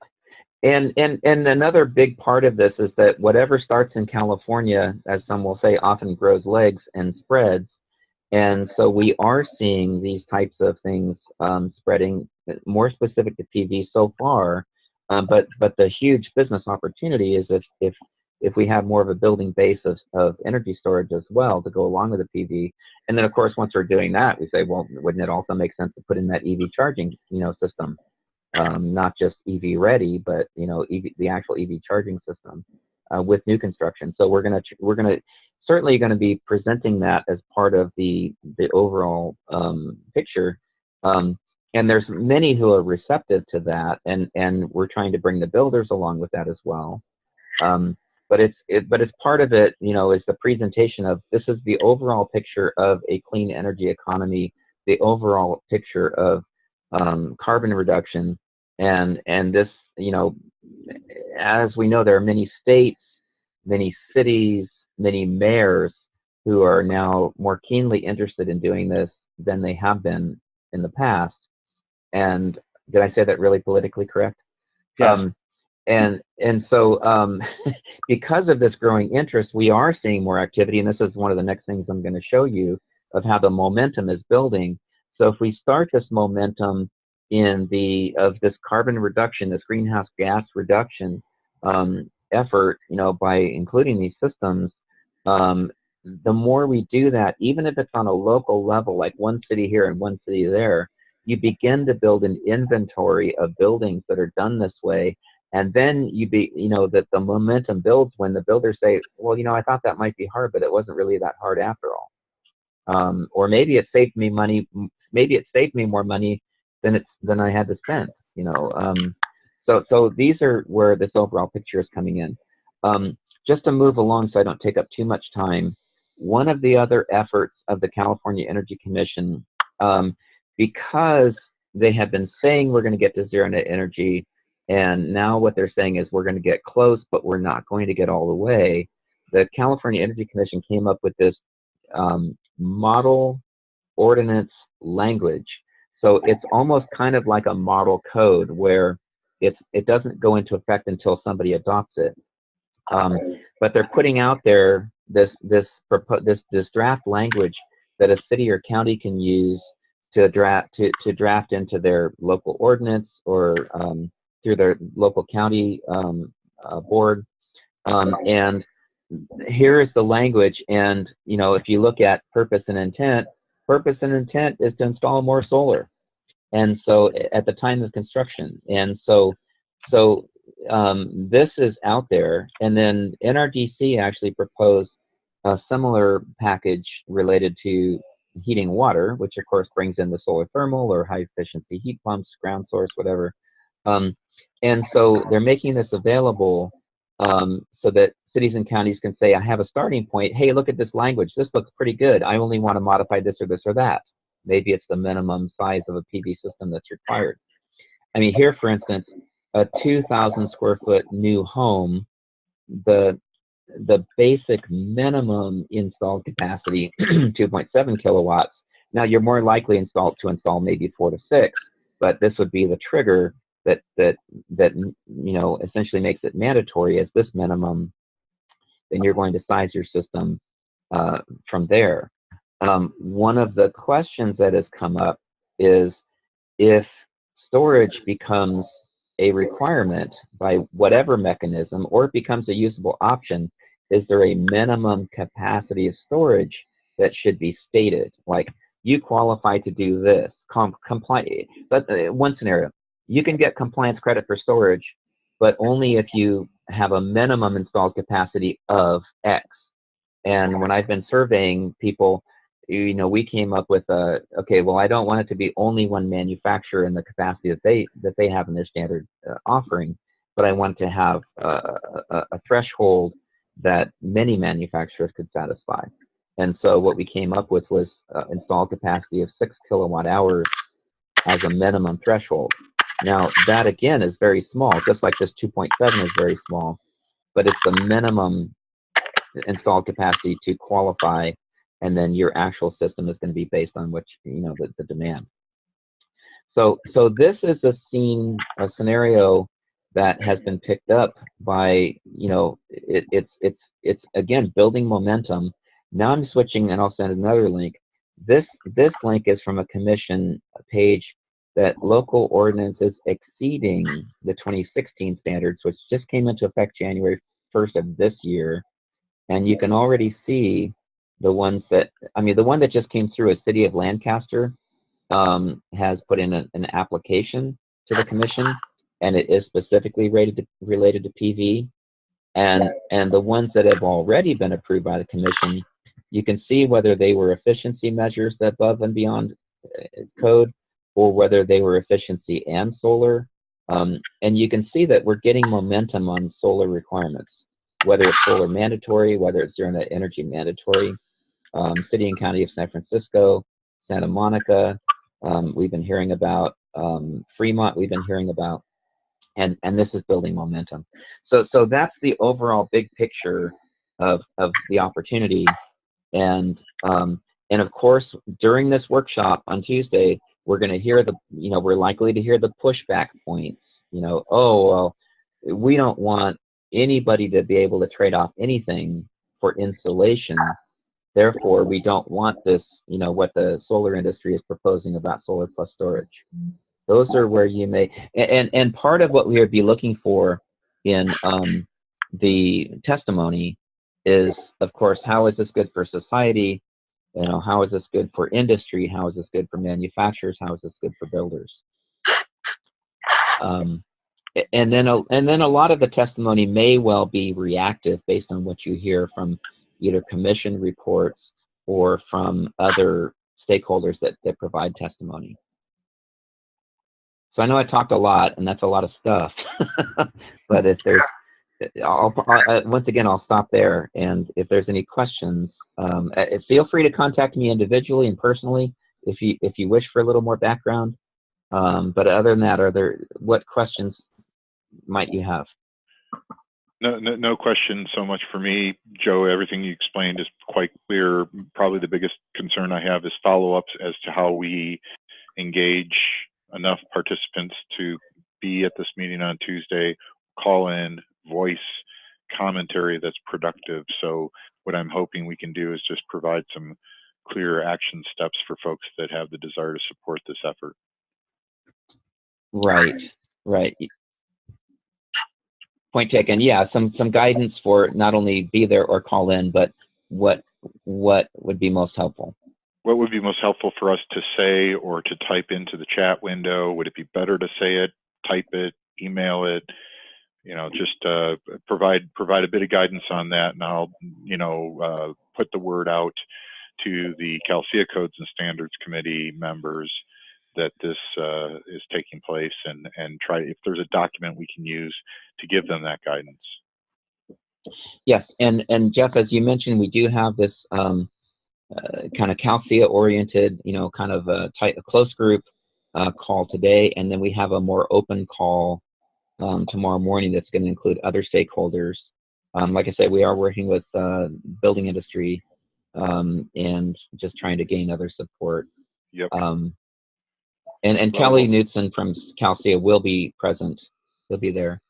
Yeah, I know that we've been shooting emails back and forth, and just I guess since we do have those calls scheduled, if there's a chance you could prepare in advance this action plan recommendations for that meeting, so that everybody's on the same page, so to speak. Yeah, you'll see a short list of talking points, and then we'll have an opportunity to discuss some of those talking points. Fantastic. Okay, thank you. Questions? And just one last comment on the this is California, but on the national stage, there's over 1 million new homes built in the U.S. each year. So if we can capture, you know, build some momentum and capture even a percentage of 1 million new homes, that could be pretty awesome. Yeah. Okay, if no other questions, I'll stop sharing, and then I'll send these links. Thank you so much, Joe. That's good information, and hopefully we all can participate and follow through with this. Thank you for the information. Great, thanks. Thank you. Okay, that leads us to update of status of SEAC. As you know, we're all still struggling to find permanent funding for SEAC. We have been in conversation, John Tacker and myself, with Paula, trying to come up with some kind of permanent funding. We have incurred debts, and those debts are being paid by Paula right now, and so we need to come up with things to at least help us pay off the debts that we have, and figure out a way what we're going forward. There was one thing that I didn't talk about earlier, and before we get too much further, I'd probably like to bring up one little announcement to the group. Is one of our members, Brandon Carlson, New Day Solar, I believe, has written an article on alternate to current disconnect requirements for operations within the state of California. The article was reviewed by members here on the phone for Brandon. I think that we all had some input, and I appreciate those people that did give Brandon some good feedback. The point of the whole thing is this article has been accepted by IAEI and will be published in the October magazine.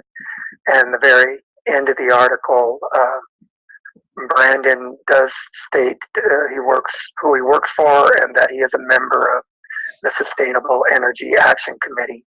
And so it's a great publicity for SEAC.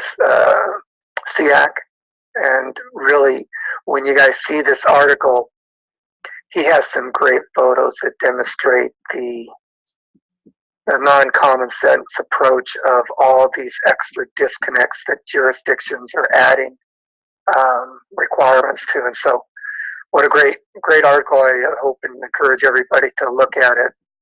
I'm sorry Brandon's not here, that I could applaud him for his efforts on the article. Yeah, and thanks for helping facilitate that too, Pete, or Steve. I really appreciate your efforts there. Yeah, I think it's a great article. I think that if it gets in the hands of some jurisdictions and see if they actually see this as in publication and what they're doing, might be a little embarrassing for some jurisdictions. They might recognize some photos. So, did he say which where the photos were from? no, he didn't, and I think that's a good thing that we didn't point out the jurisdictions. But when you're looking at it, it may be for some people they'll be looking in the mirror, so seeing themselves and what they've done. But again, great article. If anybody has articles like that think that would help in the solar industry and help people, I'm always available to help you get it into IAEI. And we have a great amount of people here that could go over the document and proofread it and make sure everything's good. So I encourage those people that are, like to write, and encourage you to do so. I'll help you. Say, Steve, on the IAEI conference, and unfortunately I can't go because I have a conflict that exact day, that Tuesday. I've got to be at a lobby day event in Sacramento, so my apologies for missing that. But do we have a sense for who here on the call? I know Pete will be there. You'll be there, Steve, I assume. Who else might be participating in that Tuesday activity in particular? John Tacker, I suppose. John Tacker will be there. Pete Jackson's there. Of course, we have Mark Chrysler and Tiffany will be at the training. I'm not We've sure. got a number of SEAC members that'll be there, but Duncan, I think, if memory serves, you might be going down to that, or maybe Charles Picard. So I don't know, Mark Baldassare or is it Mark Rodriguez? If you're still here, are you folks going to that? What's the date again, Jeff? I think it's next week from Tuesday. It starts on the. We start on the 28th. 27. Sunday the 27th to Thursday the 31st. And I think Tuesday is the key day for PV from everything I've heard. Yeah, I'll be there for the code breakfast and the PEEP code discussion on Tuesday. Okay, fantastic. Well, then maybe, Mark, we can kind of circle around with you after that just to kind of get clarity on some of these things like the rapid shutdown issue. Copy. So my question to you guys is that, again, I'm the one putting together all the questions that will be kicked around on the Tuesday morning. And first of all, I want to make sure you guys realize that it's not going to be all questions about PV or energy storage systems. There are other electrical installations out there. Just want to let you know that. So there will be a couple other topics. But the question would be to you guys is if you have any specific questions that you would like to have considered for kicking around in the morning, by all means, zip me an email with the question or questions or variations on it. If you have already what you think is the answer to that question or the right response to that question, by all means include that. And last of all, if you have any diagrams, illustrations, pictures to help in aiding the people that are going to be there to understand what the question is all about, by all means, please provide those as well, and I will include that into the slide deck that I'll use. What I do on it is I don't have anybody's name as to who was the person asking the question, nor do I. It's all very generic in appearance, so that maybe somebody might realize, figure it out, but that's not what I don't. It's not at all about showing who is asking the question. It's more about what is the question, and then during the course of our morning or during the course of discussion, what I do is I pretty much try to keep it lively and try to balance out how the discussion goes in regards to it. So it really ends up being a lively discussion, because once you get a photo or get a question up there, now you have in the room jurisdictions from all over, and they all start saying or recommending or disagreeing on certain approaches, and it's really great to hear everybody's sides, so you can make an opinion, but we usually are led to an answer at the end that's acceptable to all. Would you agree with that, John? yeah, it's been very rare. I can't even recall whenever we had something where there wasn't at least a grudging, okay, well, I guess we could live with that kind of thing. I can't recall there ever being super polarized either way. The other thing too, I would say, is that and it's not just the jurisdictions voicing their opinion. There are certain code experts. The chairman of the technical correlating committee, Mike Johnston, will be there, and so it's very interesting that I make sure, though, that I try to do everything I can to keep the usual suspects from dominating the conversation, because I'm trying to get it actually to have other people speak, especially those who don't normally speak. And it's not just AHJ speaking. Manufacturers, installers, everybody participates in the debate. Yeah. Good. So anything like I said, anything you want to have considered, and we'll try, and I'll try my best to have it all fit within the 2-hour time slot we have.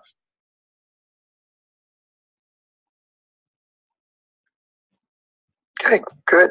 Thanks, John. I hope that that everybody takes John up on the offer. I'd like to see some good PV questions in there and see some of the responses of the group. Paula, would you like to? I guess you're already addressing the whole rapid shutdown thing in that code breakfast, I assume, right, John? The upgrade. Do we have to upgrade old systems to rapid shutdown? I don't know if I have that down, but just remind me. And if there are illustrations that what would be helpful is to have some illustrations of of a diagram that shows, okay, I've got this one system that's on one face of the roof. I've got another one that's either next door to it, or I'm next to it, or on another face of the roof. More than not, it's not just the questions that I struggle. If I don't get any questions, I make up. I decide whatever question is going to be anyway, so I make up whatever questions I want. But I will, but what helps a lot is having the illustrations and such, not just the question, because well, maybe Mark Rodriguez, do you have a diagram similar to what John's proposing? Maybe you could just send that over to him. I know this is a conversation that we've been having a fair bit here recently, so if there is something you have, by all means. And if you also have an example of the placarding that you would do to even an actual one that's installed on a panel that says, oh, this is to delineate, this system has the rapid shutdown and this one does not. Yeah. I definitely have examples of the placard, and I can probably find some plan set diagrams and stuff to show that have been passed at different jurisdictions and installed. Yeah, and that would be marvelous. Or if you have or any way that, just think about how we only have a few minutes to communicate to the guys in the room what exactly is the question, and what's the parameters of it, because invariably, you're going to have some guys are going to go, oh, well, you got to have rapid shutdown for all this. Like, really?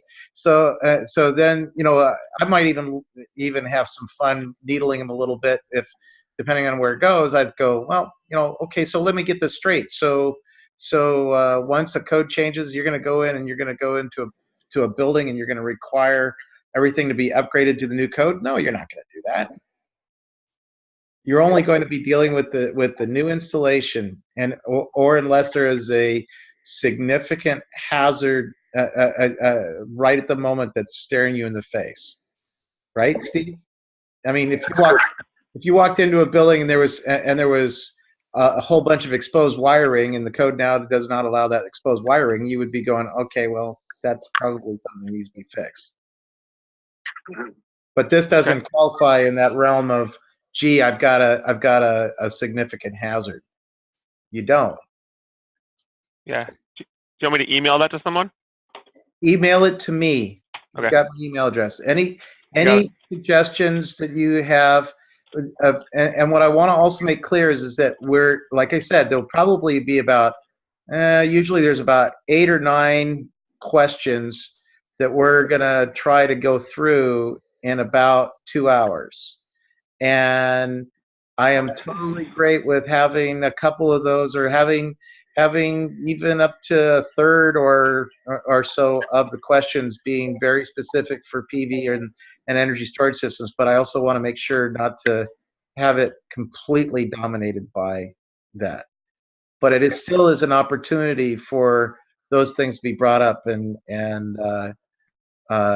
Pete also is going to be presenting in the afternoon, but I can't remember who I think it's Keith Laughlin on that, isn't he?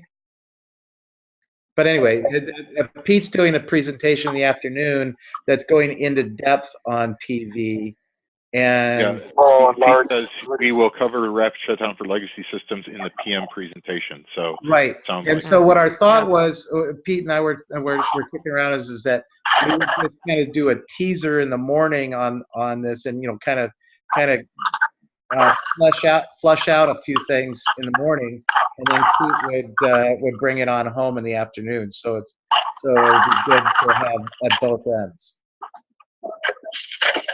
Maybe you could even set the question up for Pete's session, and that would be the more productive thing to do, is just ask the question and then have Pete answer it in the afternoon. Well, we'll answer it, but we'll also answer it. We'll answer it with the Reader's Digest version in the morning, and then Pete can expand on it in the afternoon. Absolutely. Okay, great. Thank you. And justify why that's not an issue.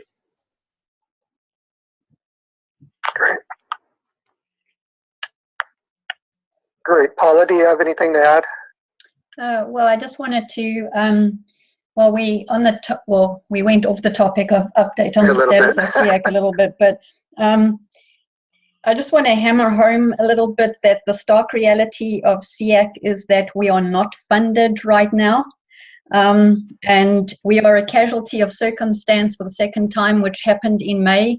You are all aware of that when the CSE stepped out because LA County Office of Sustainability stopped funding SEAC. And out of the goodness of my heart and sheer belief in this cause, I stepped back in, hoping that I could save SEAC for the second time. And I've got to tell you that it hasn't been from a lack of trying. I've reached out to a number of associations, experts in the industry, everybody that I can possibly think of. Every single meeting we've had over the last few months, we have been drumming at home that, please guys, we need support. And I'm going to throw up a spreadsheet on the screen because I'm going to be absolutely transparent with you. These are the costs that we have incurred since May up until August. The donations that have trickled in the last 2 weeks have amounted to $805. And the expenses so far are $607.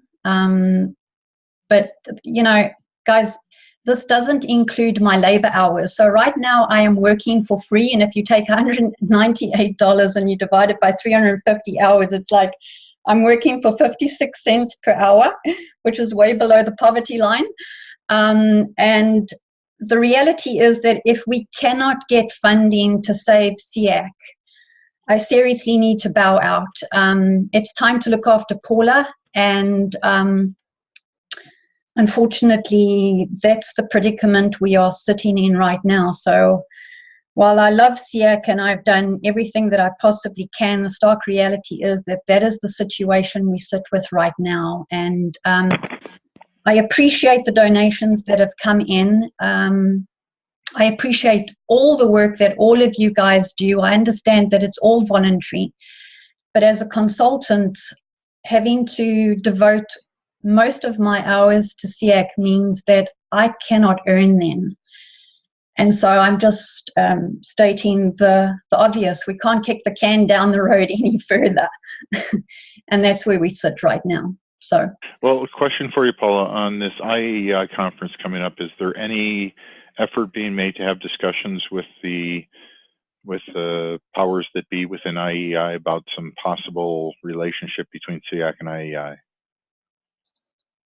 I think that there's opportunities at this meeting during a board of directors meeting that is held on Sunday.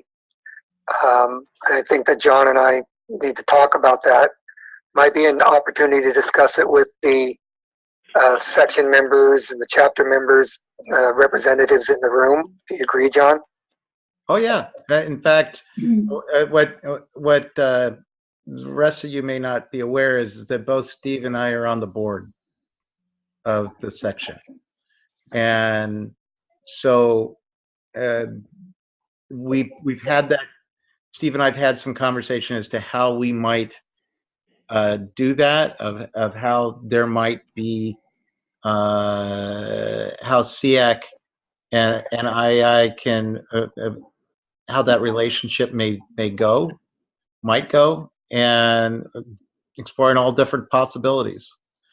Is there some representation from ICC at the IAEI meetings also, where possibly this could be even I'm not sure if it would make sense for more than one organization to back SEAC, but I'm just trying to throw options on the table that seem like logical ones to pursue. To me, both IAEI and ICC are the two most obvious candidates for backing an activity like this. So that it is an interesting thought to consider. Their IAEI and ICC have historically, to date, as far as I know, have there have been efforts to do joint projects together. The two joint things I can think of, one is in regards to providing personnel certification, and the second is in regards to training, and there's, which are even bigger fish to fry, frankly, than even a bigger size than what SEAC is. And it's from my cheap seats, I'd say that they're probably tenuous at best at times. There certainly are ways potentially to explore that, and I'm not saying to shut the door whatsoever on that concept, but I think that would take a bit more politics over a bit more time than what time frame we have to work within. That's just my thinking of it. I don't know about what you think on that, Steve, but that's kind of.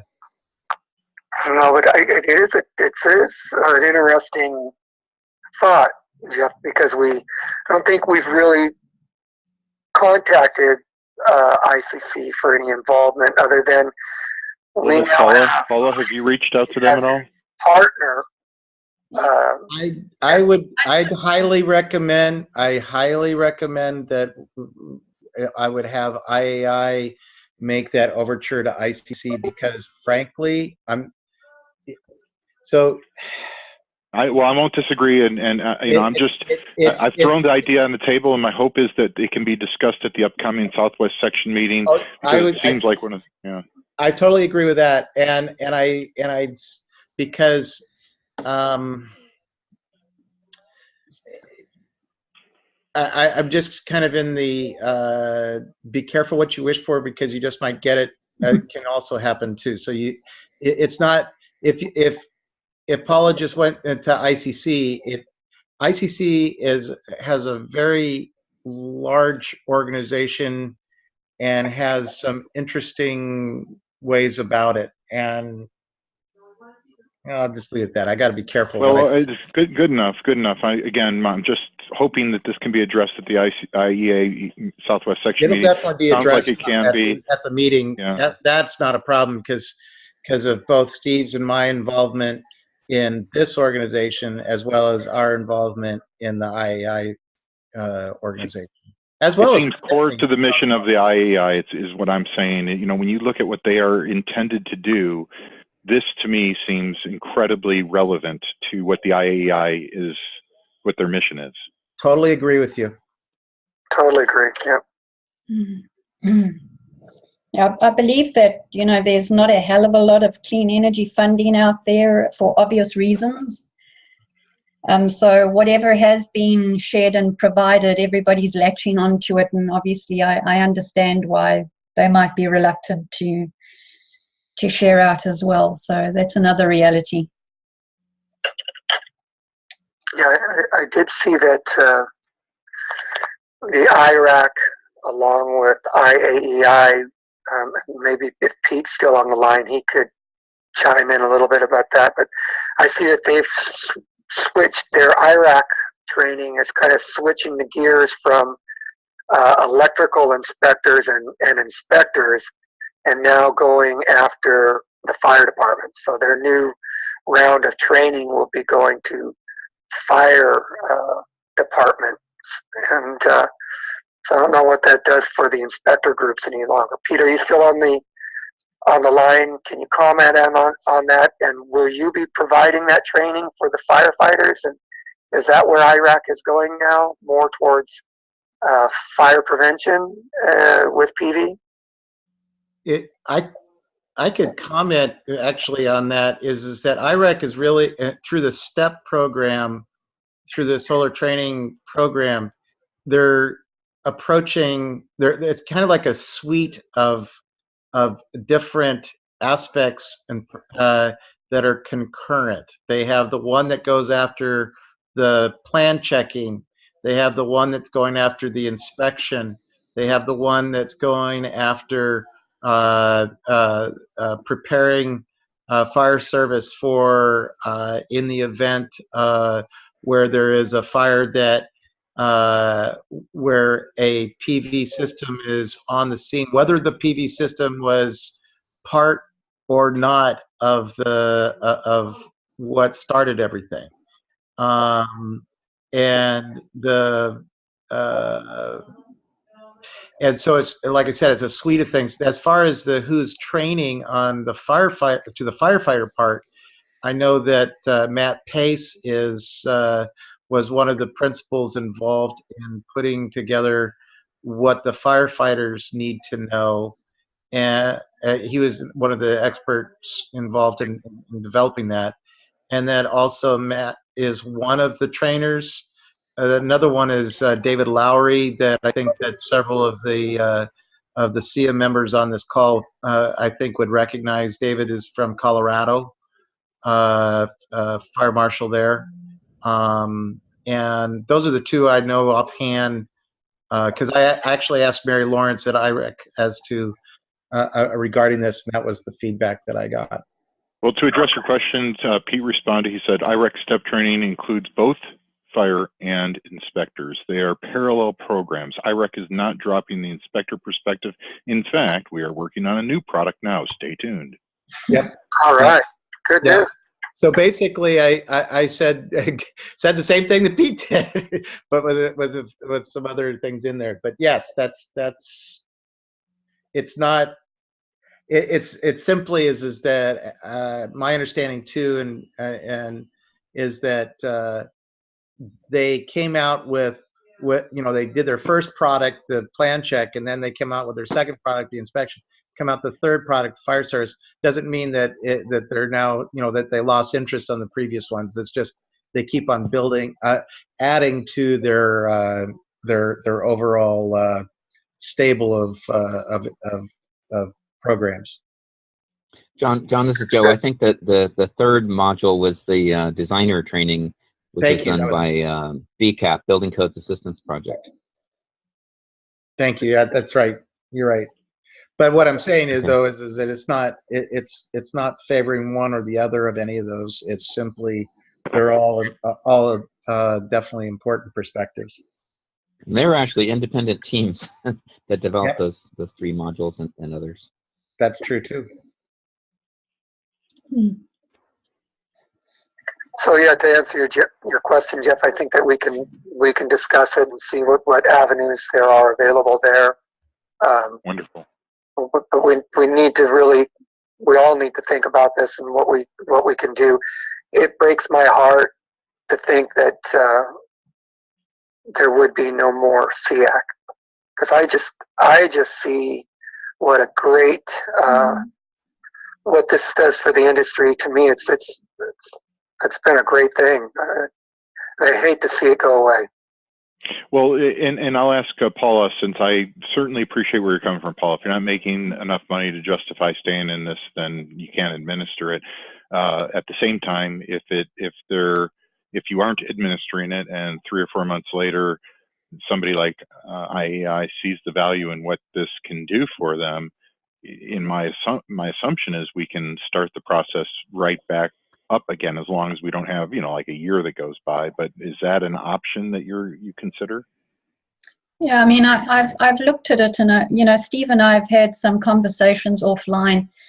I mean, the worst case scenario is we're going to have to stop SEAC and start again when secure funding does come in. But yeah, I mean, I really need to start focusing on getting some income in myself. So it means that I'll have to shift my focus. Understood. And that means that if and when funding does come back, your bandwidth may be restricted. Yeah, that's the reality. Yeah. All right.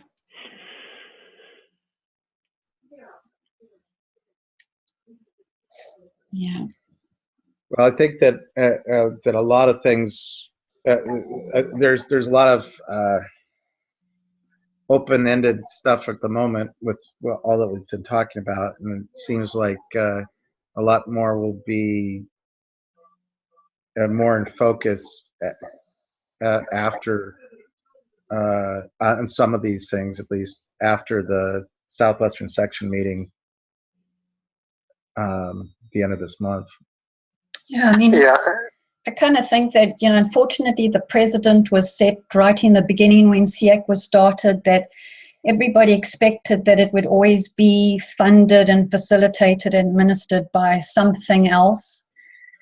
And, I'm really sorry that over the last 9 months we've been dropped twice, because, it hasn't even given us sufficient notification to kind of look for alternatives. And even this time around, it was scrambling to reach out to everybody, and it's just, it's so belittling, kind of almost feeling like I'm begging for money, because I mean, when you get to that situation, people are like, well, I'm so sorry you are in that predicament, but we wish we could help, and that's all I get.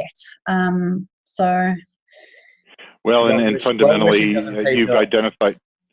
The realities right now that I'm seeing, having been involved in some of these DOE grant review processes and looking at the proposed budget, is that nationwide, the monies that are being made available for what SEAC focuses on are diminishing quickly. That's the sad reality of what's going on. Yes. So it's not to say it's not important. It's just, for the moment, I think the PV industry and those organizations that have supported it for the past however many years are seeing funding diminish. Yeah. But the one good thing about this is we just approved a bunch of these documents. Yeah. These documents will still be able to be uploaded. The website's not going to go away tomorrow. People will still have access to this. Will the website stay active for a defined period of time? The County of Sustainability actually have legal ownership over the domains and the Wix website. I was added as a contributor, so I can go onto Wix and I can update the website, but other than that, they have full control of that, and I'm not too sure how long they purchased the domains for, but I know that the Wix was purchased for a year, so that'll come up for renewal February next year. And so I'm wondering, is there any way to get control of at least the website for SEAC?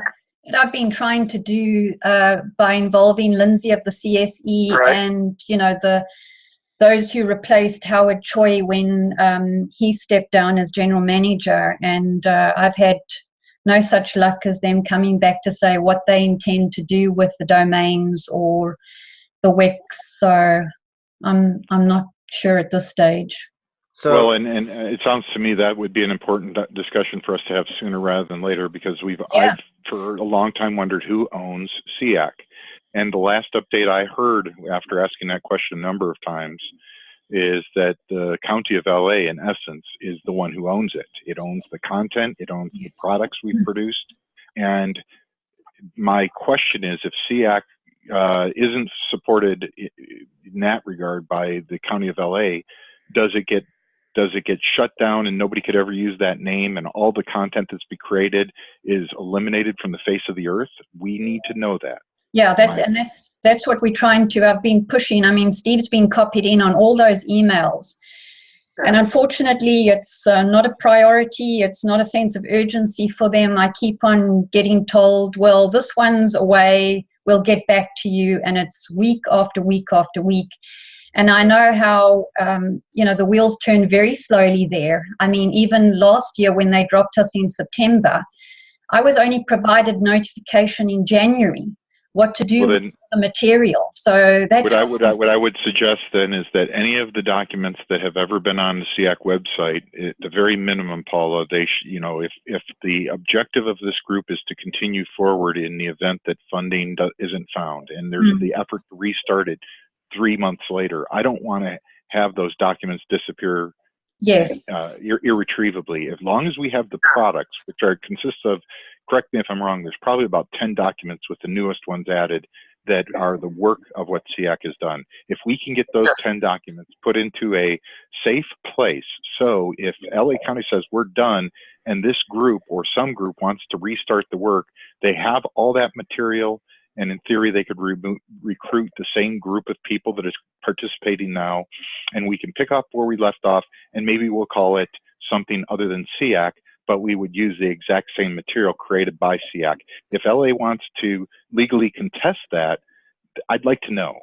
Well, I mean, they can't. I did speak to my own attorney, and she said that, the members themselves have actually produced these documents. So in reality, you have a claim to them yourselves. They are public documents. They're on the website. People can download them, which are yourselves as the members. And and what we could do, we could start a new organization who just approves the documents in their entirety, and they become, in essence, the product of that new organization. So that's just the contingency I'm looking at. My preference is that we retain the name SEAC, that we retain the same logos and all of the other intellectual property, and that somehow we find funding to continue on. That's my first option. Second option is that we have the product and we try to start it back somewhere down the line under a different name. That would make logical sense to me as well. I would agree with that. What I was thinking here too, to Paula and Steve, is that I am going to be down in Southern California the week of the 16th, I think, of September for the IAI Southern California chapter meeting, which I think is in Rancho Cucamonga, and for the ETAC and all, LA ETAC. What I was musing here is that if there is a possibility of actually and I appreciate all the calls you've been making, Paula, is just going, maybe if all three of us or at least two of us, I could go in with you, Paula, just kind of like, is set up a meeting and say, gosh darn it, guys, it's kind of that, don't stop stringing us along, let's stop doing this, and to challenge them on various parts of this, and it's just like, let's be done with this. Yes, yeah. Yeah, I agree. I mean, everybody agrees that the concept of SEAC should live on, but we do need to get those, those ties, those little strings tied up from County of Sustainability. Right. So that's what I'm suggesting is maybe that timing might be relatively good of that particular week. I don't know about you, Steve, but that might be a way to at least kind of force some of these issues. Yes, I don't see anything on my calendar for that week right now, John, but I'm willing to help out in any way that we can. I think that the sooner we get possession of this stuff, the better off we are going forward.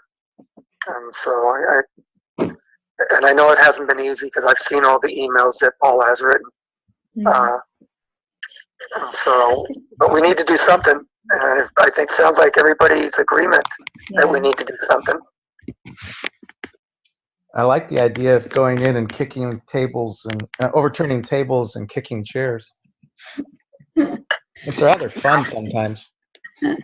Well, so John, are you suggesting trying to reach out and schedule a meeting with somebody during that time? That's what I'm suggesting is that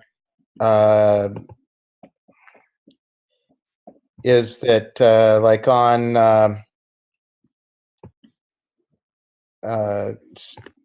looking around, this is somewhere in that week of the 18th of kind of pushing that point. I'll take a look at my calendar of what I have committed in that week down south, and then and get back to you and Paula on a kind of a proposed approach of physically being there and saying we got to move on. Yeah, face-to-face meeting. And usually forces some things that you don't necessarily get with phone calls. Yeah.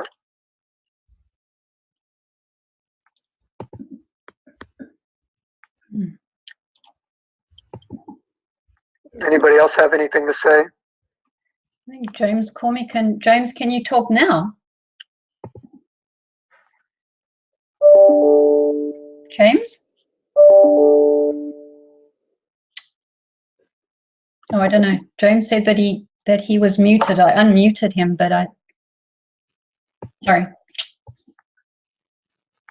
Okay, let me just have a look at the chat here. No dice.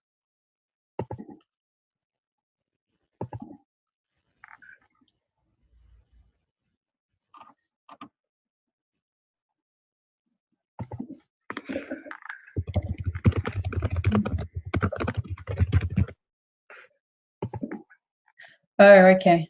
All right. So James says SEACgroup.us is available for $1 for a year on GoDaddy. Okay. Yeah, because I know that when the domains were purchased, it was the SEACgroup.com, .net, and .org. And he said that RBI is happy to support the process. Yeah, .net is taken. Well, I would suggest that if we don't get clarity from the County of LA, that we not use the name SEAC so that we can avoid future problems, and that we just recreate the documents. That would be my suggestion. Yeah. We'll come up with a new name where we can get .com and .net and .org or whatever. All right. All right. Yeah. Call it SEAC 2. No 2.0, no 3.0. Don't want to go down that path. Yeah, maybe a name change would be good. Kind of like Mellon Jones and Tackers Enterprises or something like that. My surname's already attached to a whole lot of things like Mellon Bank and Mellon Carnegie and Melancholy. money.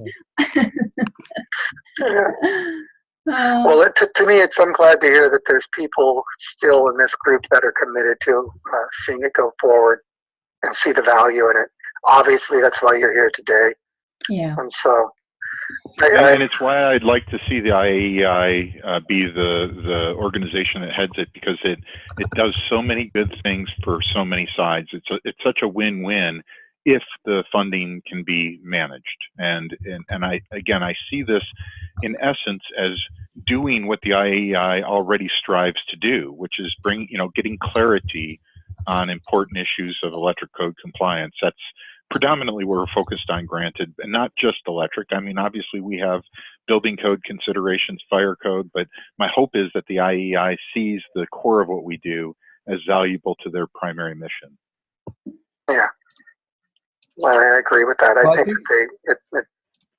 it correlates a lot with IAEI. I think you already see that by the sheer fact that IAEI is identifying themselves as a sponsor, participant, or I forget what the term was used. Sponsoring member, supportive member. Supporting member, I think it was. Yeah. Okay. Well, All right. fingers crossed. Yeah. Okay. So, do we want to head into the next step and action items? Okay, Paula. What I've got on the notes that I've scrambled down here is obviously we're addressing the formatting of all the approved documents from today. The energy storage system FAQ doc will be finalized for the September meeting. Rapid shutdown task group, we're going to set up another doodle poll for another call. All the NEC proposals were approved today, and John's going to look at submitting those under Steve Jones' name as the chair of SEAC. Joe Kane from SEA is going to forward me all the links regarding that Tuesday meeting in Sacramento for me to share out to the group. Hopefully, if I get it, I can do it before close of business today.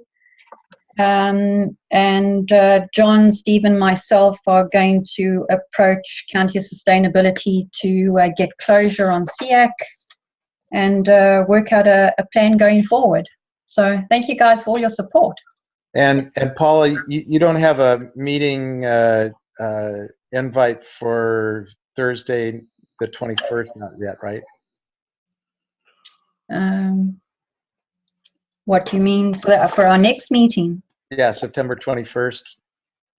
I'm assuming 2 o'clock. Oh no, I haven't done. What I do is I kind of purchase Zoom webinar on a month-to-month basis. So I'll just purchase it again so that we can take care of that meeting. Perfect. Okay. Thank you. Okay. Okay, and Paula, like I said before, I'll be doing my donation today. I guess that's right on through the website. Yes, PayPal. Yes. Yeah, okay. I try to make it as easy as possible for everyone and give them different options. Okay. Say Paula, the 20. You said the meeting is on the 20. What date is it, John? I don't seem to have that. 21. 21st of September. What time is it at? 3. Yeah, it'll be an online report out meeting. 3 p.m. Pacific. All right, got it.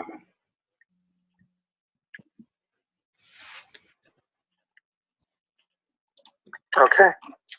All right, and then open forum and feedback from anyone.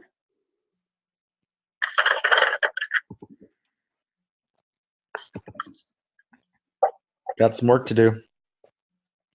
Yes. But you know what? We got a lot of work done today, and I think it's going to help a lot of jurisdictions. I'm really impressed with what got done.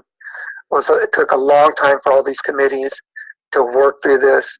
Yeah. And battle through conversations, good discussions, healthy discussions, and to come to a consensus at the end here is great. Yeah. So, great job, everybody. Yeah, thank you.